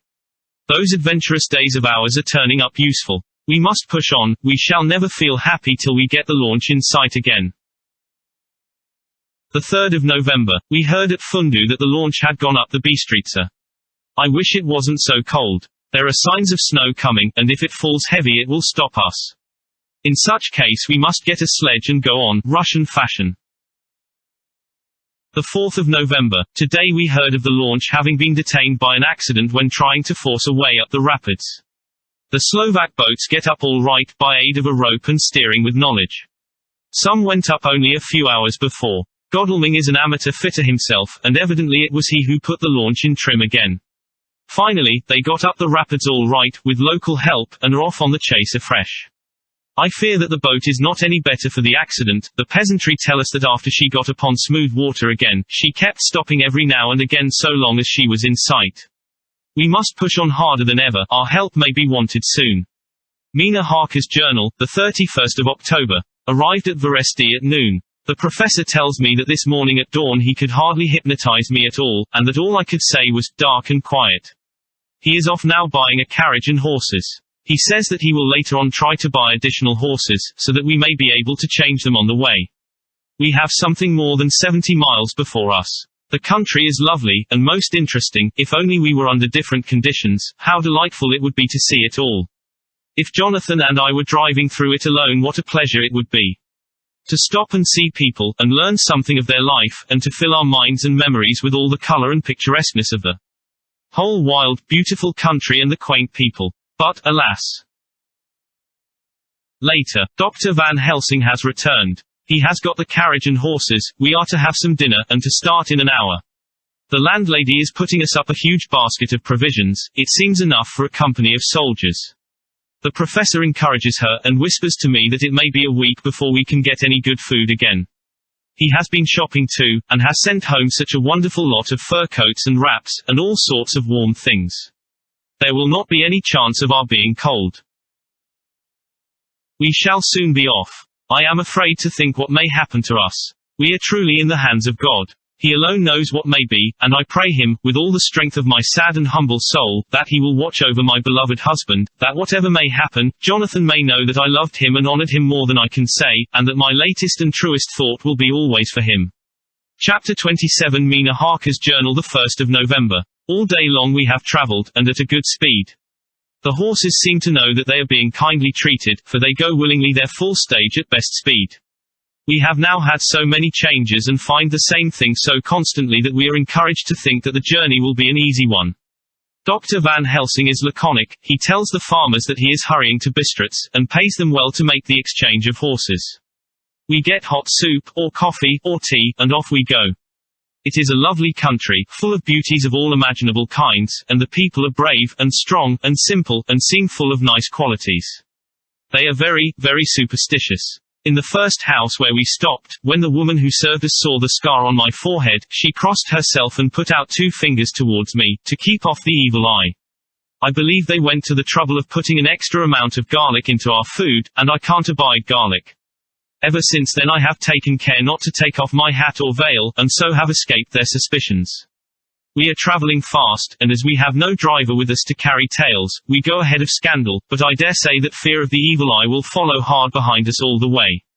The professor seems tireless, all day he would not take any rest, though he made me sleep for a long spell. At sunset time he hypnotized me, and he says that I answered as usual, darkness, lapping water and creaking wood, so our enemy is still on the river. I am afraid to think of Jonathan, but somehow I have now no fear for him, or for myself. I write this whilst we wait in a farmhouse for the horses to be got ready. Dr. Van Helsing is sleeping, poor dear, he looks very tired and old and grey, but his mouth is set as firmly as a conqueror's, even in his sleep he is instinct with resolution. When we have well started I must make him rest whilst I drive. I shall tell him that we have days before us, and we must not break down when most of all his strength will be needed. All is ready, we are off shortly. The 2nd of November, morning. I was successful, and we took turns driving all night. Now the day is on us, bright though cold. There is a strange heaviness in the air. I say heaviness for want of a better word, I mean that it oppresses us both. It is very cold, and only our warm furs keep us comfortable. At dawn Van Helsing hypnotized me, he says I answered darkness, creaking wood and roaring water, so the river is changing as they ascend. I do hope that my darling will not run any chance of danger more than need be, but we are in God's hands. The 2nd of November, night. All day long driving. The country gets wilder as we go, and the great spurs of the Carpathians, which at Veresti seemed so far from us and so low on the horizon, now seem to gather round us and tower in front. We both seem in good spirits. I think we make an effort each to cheer the other, in the doing so we cheer ourselves. Dr. Van Helsing says that by morning we shall reach the Borgo Pass. The houses are very few here now, and the professor says that the last horse we got will have to go on with us, as we may not be able to change. He got 2 in addition to the 2 we changed, so that now we have a route 4 in hand. The dear horses are patient and good, and they give us no trouble. We are not worried with other travelers, and so even I can drive. We shall get to the pass in daylight, we do not want to arrive before. So we take it easy, and have each a long rest in turn. Oh, what will tomorrow bring to us? We go to seek the place where my poor darling suffered so much. God grant that we may be guided aright, and that he will deign to watch over my husband and those dear to us both, and who are in such deadly peril.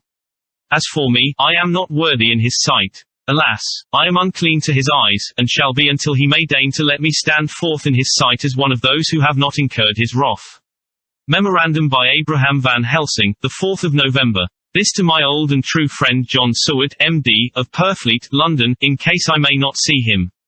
It may explain. It is morning, and I write by a fire which all the night I have kept alive, Madam Mina aiding me. It is cold, cold, so cold that the grey heavy sky is full of snow, which when it falls will settle for all winter as the ground is hardening to receive it. It seems to have affected Madam Mina. She has been so heavy of head all day that she was not like herself. She sleeps, and sleeps, and sleeps. She who is usual so alert, have done literally nothing all the day, she even have lost her appetite. She make no entry into her little diary, she who writes so faithful at every pause.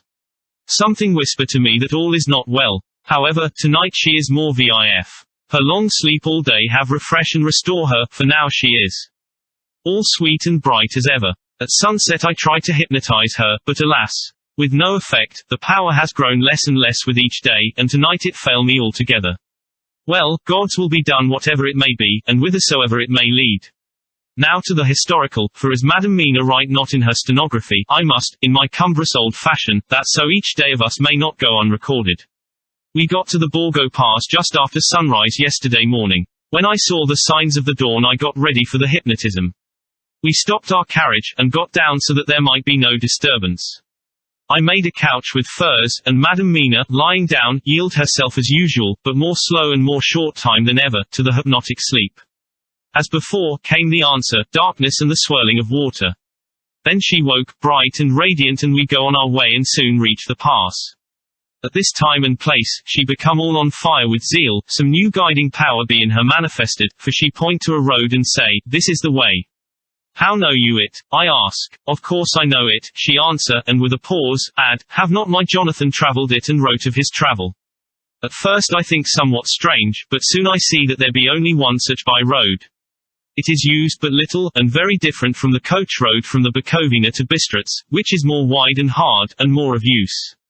So we came down this road. When we meet other ways not always were we sure that they were roads at all, for they be neglect and light snow have fallen the horses know and they only. I give rein to them, and they go on so patient. By and by we find all the things which Jonathan have note in that wonderful diary of him. Then we go on for long, long hours and hours. At the first, I tell Madam Mina to sleep, she try, and she succeed. She sleep all the time, till at the last, I feel myself to suspicious grow, and attempt to wake her. But she sleep on, and I may not wake her though I try. I do not wish to try too hard lest I harm her, for I know that she have suffer much, and sleep at times be all in all to her. I think I drowse myself, for all of sudden I feel guilt, as though I have done something. I find myself bolt up, with the reins in my hand, and the good horses go along jog, jog, just as ever.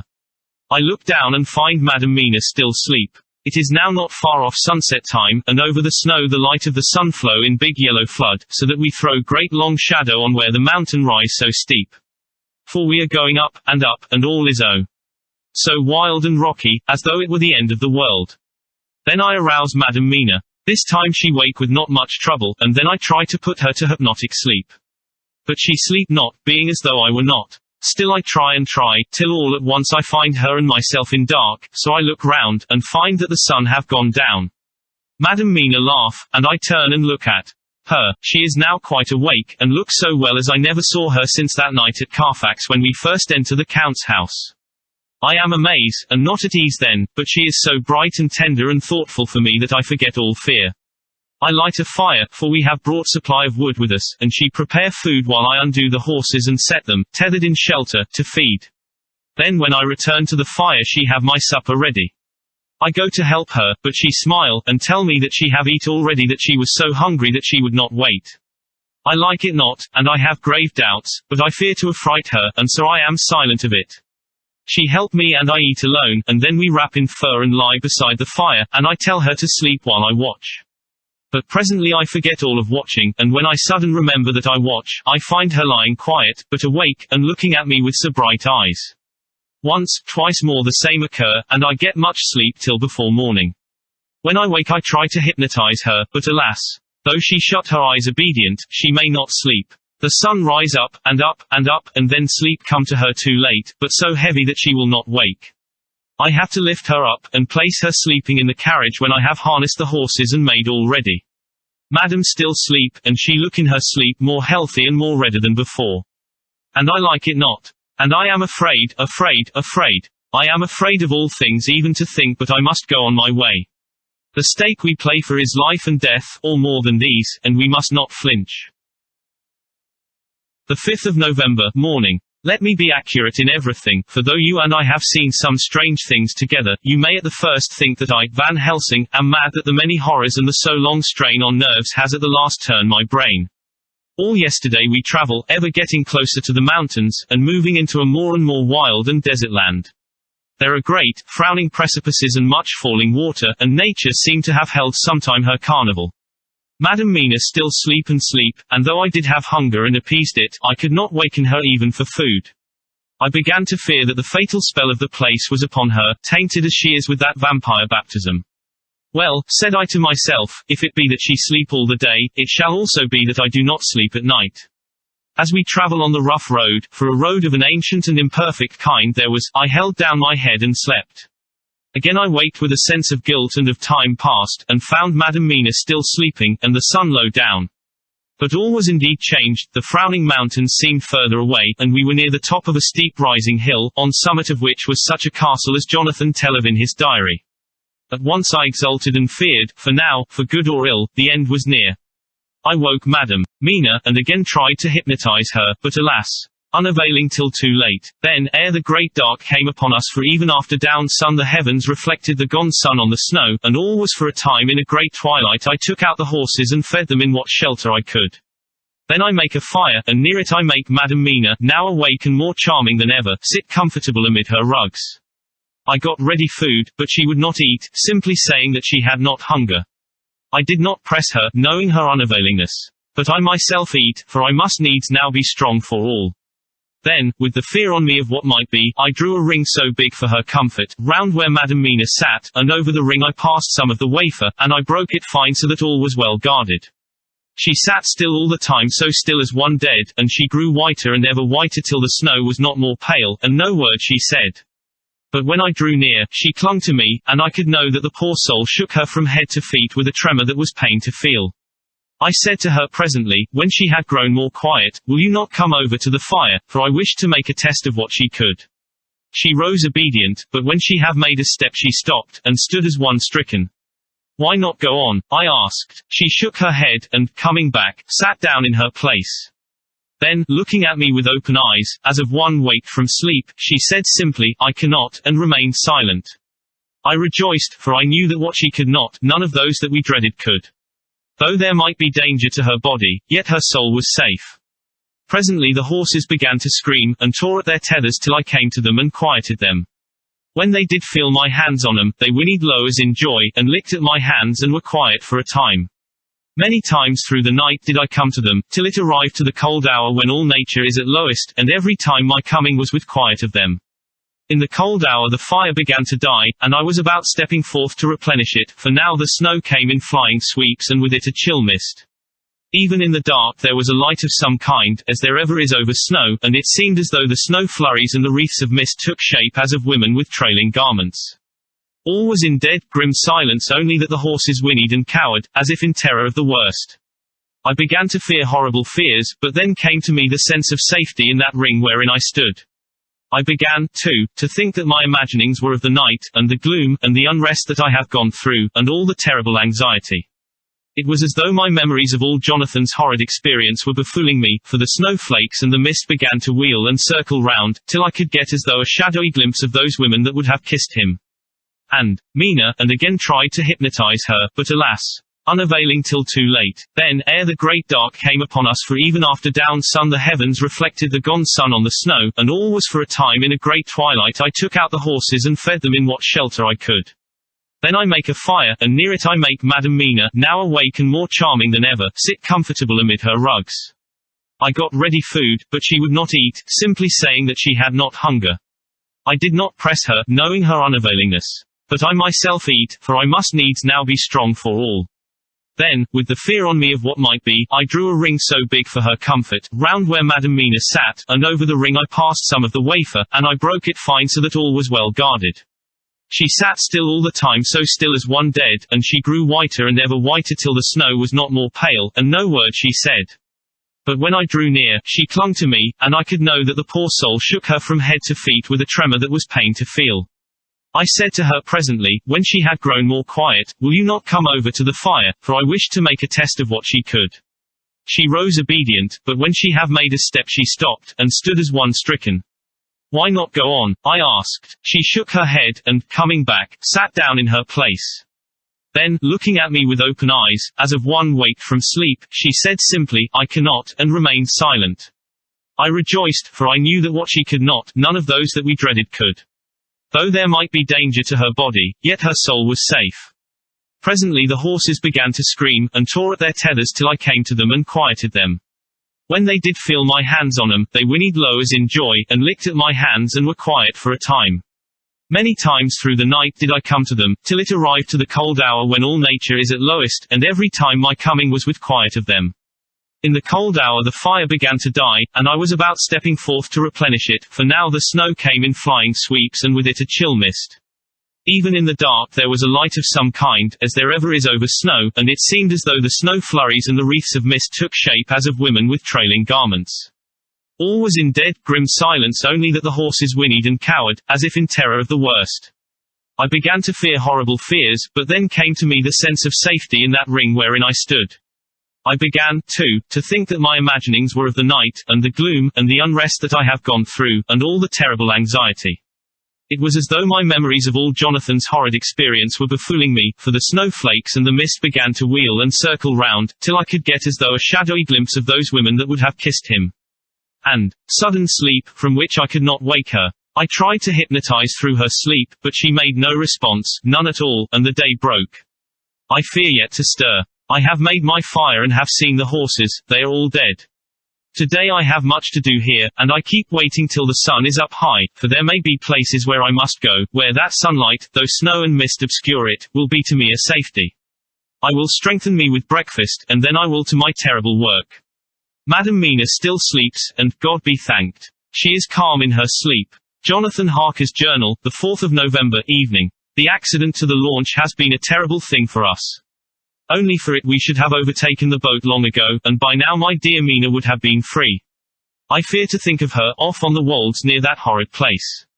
We have got horses, and we follow on the track. I note this whilst Godalming is getting ready. We have our arms. The Sisgainy must look out if they mean fight. Oh, if only Morris and Seward were with us. We must only hope. If I write no more goodbye, Mina. God bless and keep you. Dr. Seward's Diary, the 5th of November. With the dawn we saw the body of Sisgainy before us dashing away from the river with their letter wagon. They surrounded it in a cluster, and hurried along as though beset. The snow is falling lightly and there is a strange excitement in the air. It may be our own feelings, but the depression is strange. Far off I hear the howling of wolves, the snow brings them down from the mountains, and there are dangers to all of us, and from all sides. The horses are nearly ready, and we are soon off. We ride to death of someone. God alone knows who, or where, or what, or when, or how it may be. Dr. Van Helsing's Memorandum, the 5th of November, afternoon. I am at least sane. Thank God for that mercy at all events, though the proving it has been dreadful. When I left Madam Mina sleeping within the holy circle, I took my way to the castle. The blacksmith hammer which I took in the carriage from Veresti was useful, though the doors were all open I broke them off the rusty hinges, lest some ill intent or ill chance should close them, so that being entered I might not get out. Jonathan's bitter experience served me here. By memory of his diary I found my way to the old chapel, for I knew that here my work lay.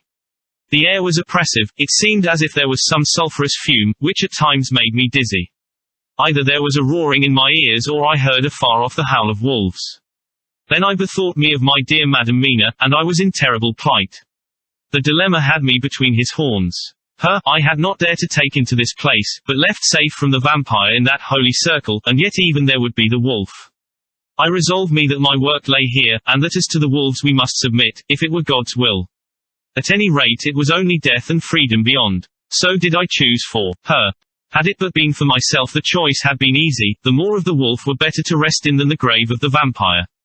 So I make my choice to go on with my work. I knew that there were at least 3 graves to find, graves that are in habit, so I search, and I find one of them. She lay in her vampire sleep, so full of life and voluptuous beauty that I shudder as though I have come to do murder. I doubt not that in old time, when such things were, many a man who set forth to do such a task as mine, found at the last his heart fail him, and then his nerve. So he delay, and delay, and delay, till the mere beauty and the fascination of the wanton undead have hypnotized him, and he remain on, till sunset come, and the vampire sleep be over. Then the beautiful eyes of the fair woman open and look love, and the voluptuous mouth present to a kiss, and man is weak. And there remain one more victim in the vampire fold, one more to swell the grim and grisly ranks of the undead. There is some fascination, surely, when I am moved by the mere presence of such an one, even lying as she lay in a tomb fretted with age and heavy with the dust of centuries, though there be that horrid odour such as the lairs of the Count have had. Yes, I was moved like Van Helsing, with all my purpose and with my motive for hate I was moved to a yearning for delay which seemed to paralyze my faculties and to clog my very soul. It may have been that the need of natural sleep, and the strange oppression of the air were beginning to overcome me. Certain it was that I was lapsing into sleep, the open-eyed sleep of one who yields to a sweet fascination, when there came through the snow-stilled air a long, low wail, so full of woe and pity that it woke me like the sound of a clarion. For it was the voice of my dear Madam Mina that I heard. Then I braced myself again to my horrid task, and found by wrenching away tomb tops one other of the sisters, the other dark one. I dared not pause to look on her as I had on her sister, lest once more I should begin to be enthralled, but I go on searching until, presently, I find in a high great tomb as if made to one much beloved that other fair sister which, like Jonathan I had seen to gather herself out of the atoms of the mist. She was so fair to look on, so radiantly beautiful, so exquisitely voluptuous, that the very instinct of man in me, which calls some of my sex to love and to protect one of hers, made my head whirl with new emotion. But God be thanked, that soul wail of my dear Madam Mina had not died out of my ears, and, before the spell could be wrought further upon me, I had nerved myself to my wild work. By this time I had searched all the tombs in the chapel, so far as I could tell, and as there had been only 3 of these undead phantoms around us in the night, I took it that there were no more of active undead existent. There was one great tomb more lordly than all the rest, huge it was, and nobly proportioned. On it was but one word Dracula. This then was the undead home of the king vampire, to whom so many more were due. Its emptiness spoke eloquent to make certain what I knew. Before I began to restore these women to their dead selves through my awful work, I laid in Dracula's tomb some of the wafer, and so banished him from it, undead, forever. Then began my terrible task, and I dreaded it. Had it been but one, it had been easy, comparative. But 3, to begin twice more after I had been through a deed of horror, for if it was terrible with the sweet Miss Lucy, what would it not be with these strange ones who had survived through centuries, and who had been strengthened by the passing of the years, who would, if they could, have fought for their foul lives. Oh, my friend John, but it was butcher work, had I not been nerved by thoughts of other dead, and of the living over whom hung such a pall of fear, I could not have gone on. I tremble and tremble even yet, though till all was over, God be thanked, my nerve did stand. Had I not seen the repose in the first place, and the gladness that stole over it just ere the final dissolution came, as realization that the soul had been won, I could not have gone further with my butchery. I could not have endured the horrid screeching as the stake drove home, the plunging of writhing form, and lips of bloody foam. I should have fled in terror and left my work undone. But it is over, and the poor souls, I can pity them now and weep, as I think of them placid each in her full sleep of death for a short moment ere fading. For, friend John, hardly had my knife severed the head of each, before the whole body began to melt away and crumble into its native dust, as though the death that should have come centuries agone had at last assert himself and say at once and loud, I am here. Before I left the castle I so fixed its entrances that never more can the Count enter there undead. When I stepped into the circle where Madam Mina slept, she woke from her sleep, and, seeing me, cried out in pain that I had endured too much. Come, she said, come away from this awful place. Let us go to meet my husband who is, I know, coming towards us. She was looking thin and pale and weak, but her eyes were pure and glowed with fervor. I was glad to see her paleness and her illness, for my mind was full of the fresh horror of that ruddy vampire sleep. And so with trust and hope, and yet full of fear, we go eastward to meet our friends and him whom Madam Mina tell me that she know are coming to meet us. Mina Harker's Journal, the 6th of November. It was late in the afternoon when the professor and I took our way towards the east whence I knew Jonathan was coming. We did not go fast, though the way was steeply downhill, for we had to take heavy rugs and wraps with us. We dared not face the possibility of being left without warmth in the cold and the Snow. We had to take some of our provisions, too, for we were in a perfect desolation, and, so far as we could see through the snowfall, there was not even the sign of habitation. When we had gone about a mile, I was tired with the heavy walking and sat down to rest. Then we looked back and saw where the clear line of Dracula's castle cut the sky, for we were so deep under the hill whereon it was set that the angle of perspective of the Carpathian Mountains was far below it. We saw it in all its grandeur, perched 1,000 feet on the summit of a sheer precipice, and with seemingly a great gap between it and the steep of the adjacent mountain on any side. There was something wild and uncanny about the place. We could hear the distant howling of wolves. They were far off, but the sound, even though coming muffled through the deadening snowfall, was full of terror.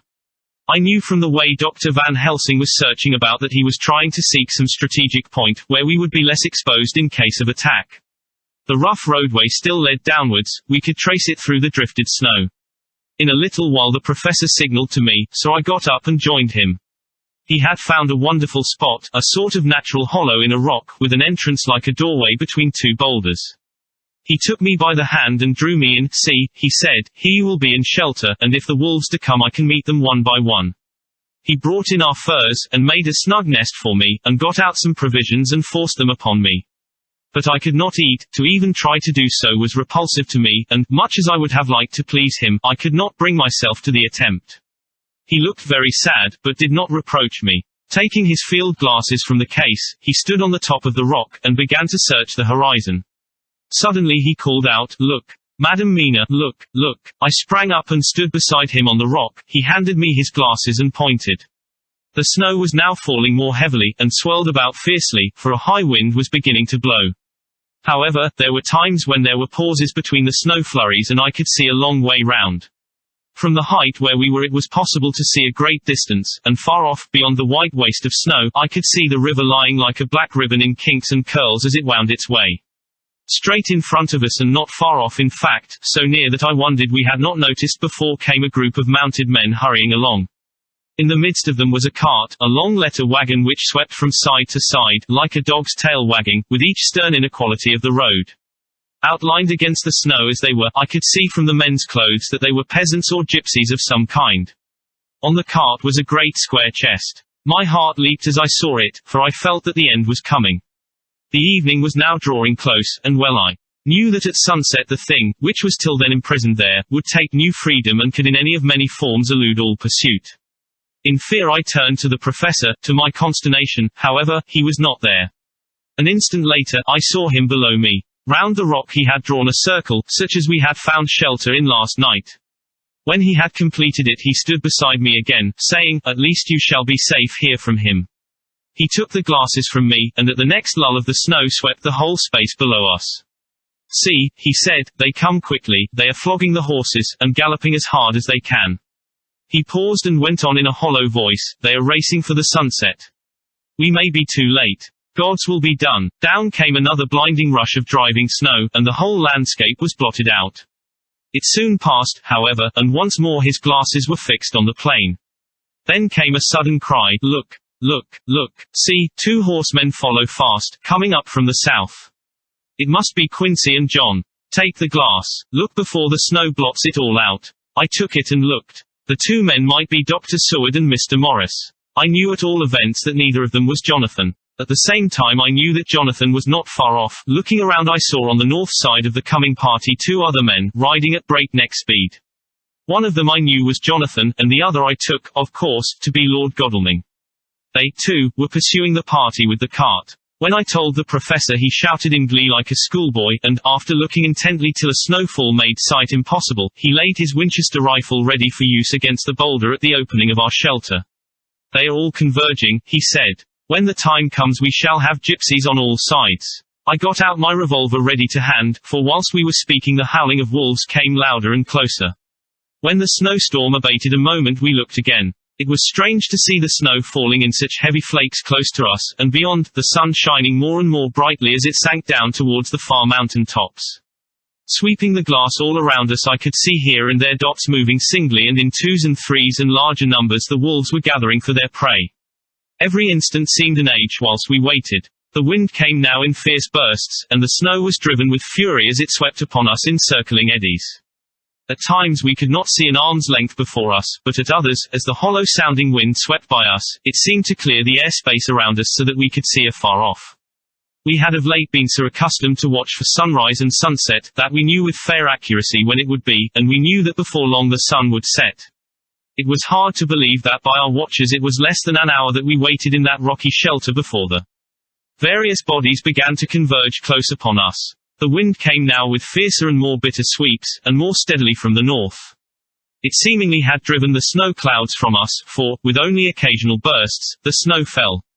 We could distinguish clearly the individuals of each party, the pursued and the pursuers. Strangely enough, those pursued did not seem to realize, or at least to care, that they were pursued. They seemed, however, to hasten with redoubled speed as the sun dropped lower and lower on the mountain tops. Closer and closer they drew. The professor and I crouched down behind our rock, and held our weapons ready. I could see that he was determined that they should not pass. One and all were quite unaware of our presence. All at once two voices shouted out to halt. One was my Jonathan's, raised in a high key of passion, the other Mr. Morris's strong resolute tone of quiet command. The gypsies may not have known the language, but there was no mistaking the tone, in whatever tongue the words were spoken. Instinctively they reined in, and at the instant Lord Godalming and Jonathan dashed up at one side and Dr. Seward and Mr. Morris on the other. The leader of the gypsies, a splendid-looking fellow who sat his horse like a centaur, waved them back, and in a fierce voice gave to his companions some word to proceed. They lashed the horses which sprang forward, but the four men raised their Winchester rifles, and in an unmistakable way commanded them to stop. At the same moment Dr. Van Helsing and I rose behind the rock and pointed our weapons at them. Seeing that they were surrounded, the men tightened their reins and drew up. The leader turned to them and gave a word at which every man of the gypsy party drew what weapon he carried, knife or pistol, and held himself in readiness to attack. Issue was joined in an instant. The leader, with a quick movement of his rein, threw his horse out in front, and pointing first to the sun now close down on the hill tops and then to the castle, said something which I did not understand. For answer, all four men of our party threw themselves from their horses and dashed towards the cart. I should have felt terrible fear at seeing Jonathan in such danger, but that the ardor of battle must have been upon me as well as the rest of them. I felt no fear, but only a wild, surging desire to do something. Seeing the quick movement of our parties, the leader of the gypsies gave a command. His men instantly formed round the cart in a sort of undisciplined endeavor, each one shouldering and pushing the other in his eagerness to carry out the order. In the midst of this I could see that Jonathan on one side of the ring of men, and Quincy on the other, were forcing a way to the cart. It was evident that they were bent on finishing their task before the sun should set. Nothing seemed to stop or even to hinder them. Neither the levelled weapons nor the flashing knives of the gypsies in front, nor the howling of the wolves behind, appeared to even attract their attention. Jonathan's impetuosity, and the manifest singleness of his purpose, seemed to overawe those in front of him. Instinctively they cowered aside and let him pass. In an instant he had jumped upon the cart, and, with a strength which seemed incredible, raised the great box, and flung it over the wheel to the ground. In the meantime, Mr. Morris had had to use force to pass through his side of the ring of Sisgany. All the time I had been breathlessly watching Jonathan. I had, with the tail of my eye, seen him pressing desperately forward, and had seen the knives of the gypsies flash as he won a way through them, and they cut at him. He had parried with his great bowie knife, and at first I thought that he too had come through in safety, but as he sprang beside Jonathan, who had by now jumped from the cart, I could see that with his left hand he was clutching at his side, and that the blood was spurting through his fingers. He did not delay notwithstanding this, for as Jonathan, with desperate energy, attacked one end of the chest, attempting to prise off the lid with his great cookery knife, he attacked the other frantically with his bowie. Under the efforts of both men the lid began to yield, the nails drew with a quick screeching sound, and the top of the box was thrown back. By this time the gypsies, seeing themselves covered by the Winchesters, and at the mercy of Lord Godalming and Dr. Seward, had given in and made no resistance. The sun was almost down on the mountain tops, and the shadows of the whole group fell long upon the snow. I saw the Count lying within the box upon the earth, some of which the rude falling from the cart had scattered over him. He was deathly pale, just like a waxen image, and the red eyes glared with the horrible vindictive look which I knew too well. As I looked, the eyes saw the sinking sun, and the look of hate in them turned to triumph. But, on the instant, came the sweep and flash of Jonathan's great knife. I shrieked as I saw it shear through the throat, whilst at the same moment Mr. Morris's bowie knife plunged into the heart. It was like a miracle, but before our very eyes, and almost in the drawing of a breath, the whole body crumbled into dust and passed from our sight. I shall be glad as long as I live that even in that moment of final dissolution, there was in the face a look of peace, such as I never could have imagined might have rested there. The castle of Dracula now stood out against the red sky, and every stone of its broken battlements was articulated against the light of the setting sun. The gypsies, taking us as in some way the cause of the extraordinary disappearance of the dead man, turned, without a word, and rode away as if for their lives. Those who were unmounted jumped upon the letter wagon and shouted to the horsemen not to desert them. The wolves, which had withdrawn to a safe distance, followed in their wake, leaving us alone. Mr. Morris, who had sunk to the ground, leaned on his elbow, holding his hand pressed to his side, the blood still gushed through his fingers. I flew to him, for the holy circle did not now keep me back, so did the two doctors. Jonathan knelt behind him and the wounded man laid back his head on his shoulder. With a sigh he took, with a feeble effort, my hand in that of his own which was unstained. He must have seen the anguish of my heart in my face, for he smiled at me and said, I am only too happy to have been of any service. Oh, God, he cried suddenly, struggling up to a sitting posture and pointing to me, it was worth for this to die. Look, look. The sun was now right down upon the mountain top, and the red gleams fell upon my face, so that it was bathed in rosy light. With one impulse the men sank on their knees and a deep and earnest amen broke from all as their eyes followed the pointing of his finger. The dying man spoke, now God be thanked that all has not been in vain. See, the snow is not more stainless than her forehead. The curse has passed away. And, to our bitter grief, with a smile and in silence, he died, a gallant gentleman. Note 7 years ago we all went through the flames, and the happiness of some of us since then is, we think, well worth the pain we endured. It is an added joy to Mina and to me that our boy's birthday is the same day as that on which Quincy Morris died. His mother holds, I know, the secret belief that some of our brave friend's spirit has passed into him. His bundle of names links all our little band of men together, but we call him Quincy. In the summer of this year we made a journey to Transylvania, and went over the old ground which was, and is, to us so full of vivid and terrible memories. It was almost impossible to believe that the things which we had seen with our own eyes and heard with our own ears were living truths. Every trace of all that had been was blotted out. The castle stood as before, reared high above a waste of desolation. When we got home we were talking of the old time which we could all look back on without despair, for Godalming and Seward are both happily married. I took the papers from the safe where they had been ever since our return so long ago. We were struck with the fact, that in all the mass of material of which the record is composed, there is hardly one authentic document, nothing but a mass of typewriting, except the later notebooks of Mina and Seward and myself, and Van Helsing's memorandum. We could hardly ask anyone, even did we wish to accept these as proofs of so wild a story. Van Helsing summed it all up as he said, with our boy on his knee, we want no proofs, we ask none to believe us. This boy will some day know what a brave and gallant woman his mother is. Already he knows her sweetness and loving care, later on he will understand how some men so loved her. That they did dare much for her sake. Jonathan Harker, the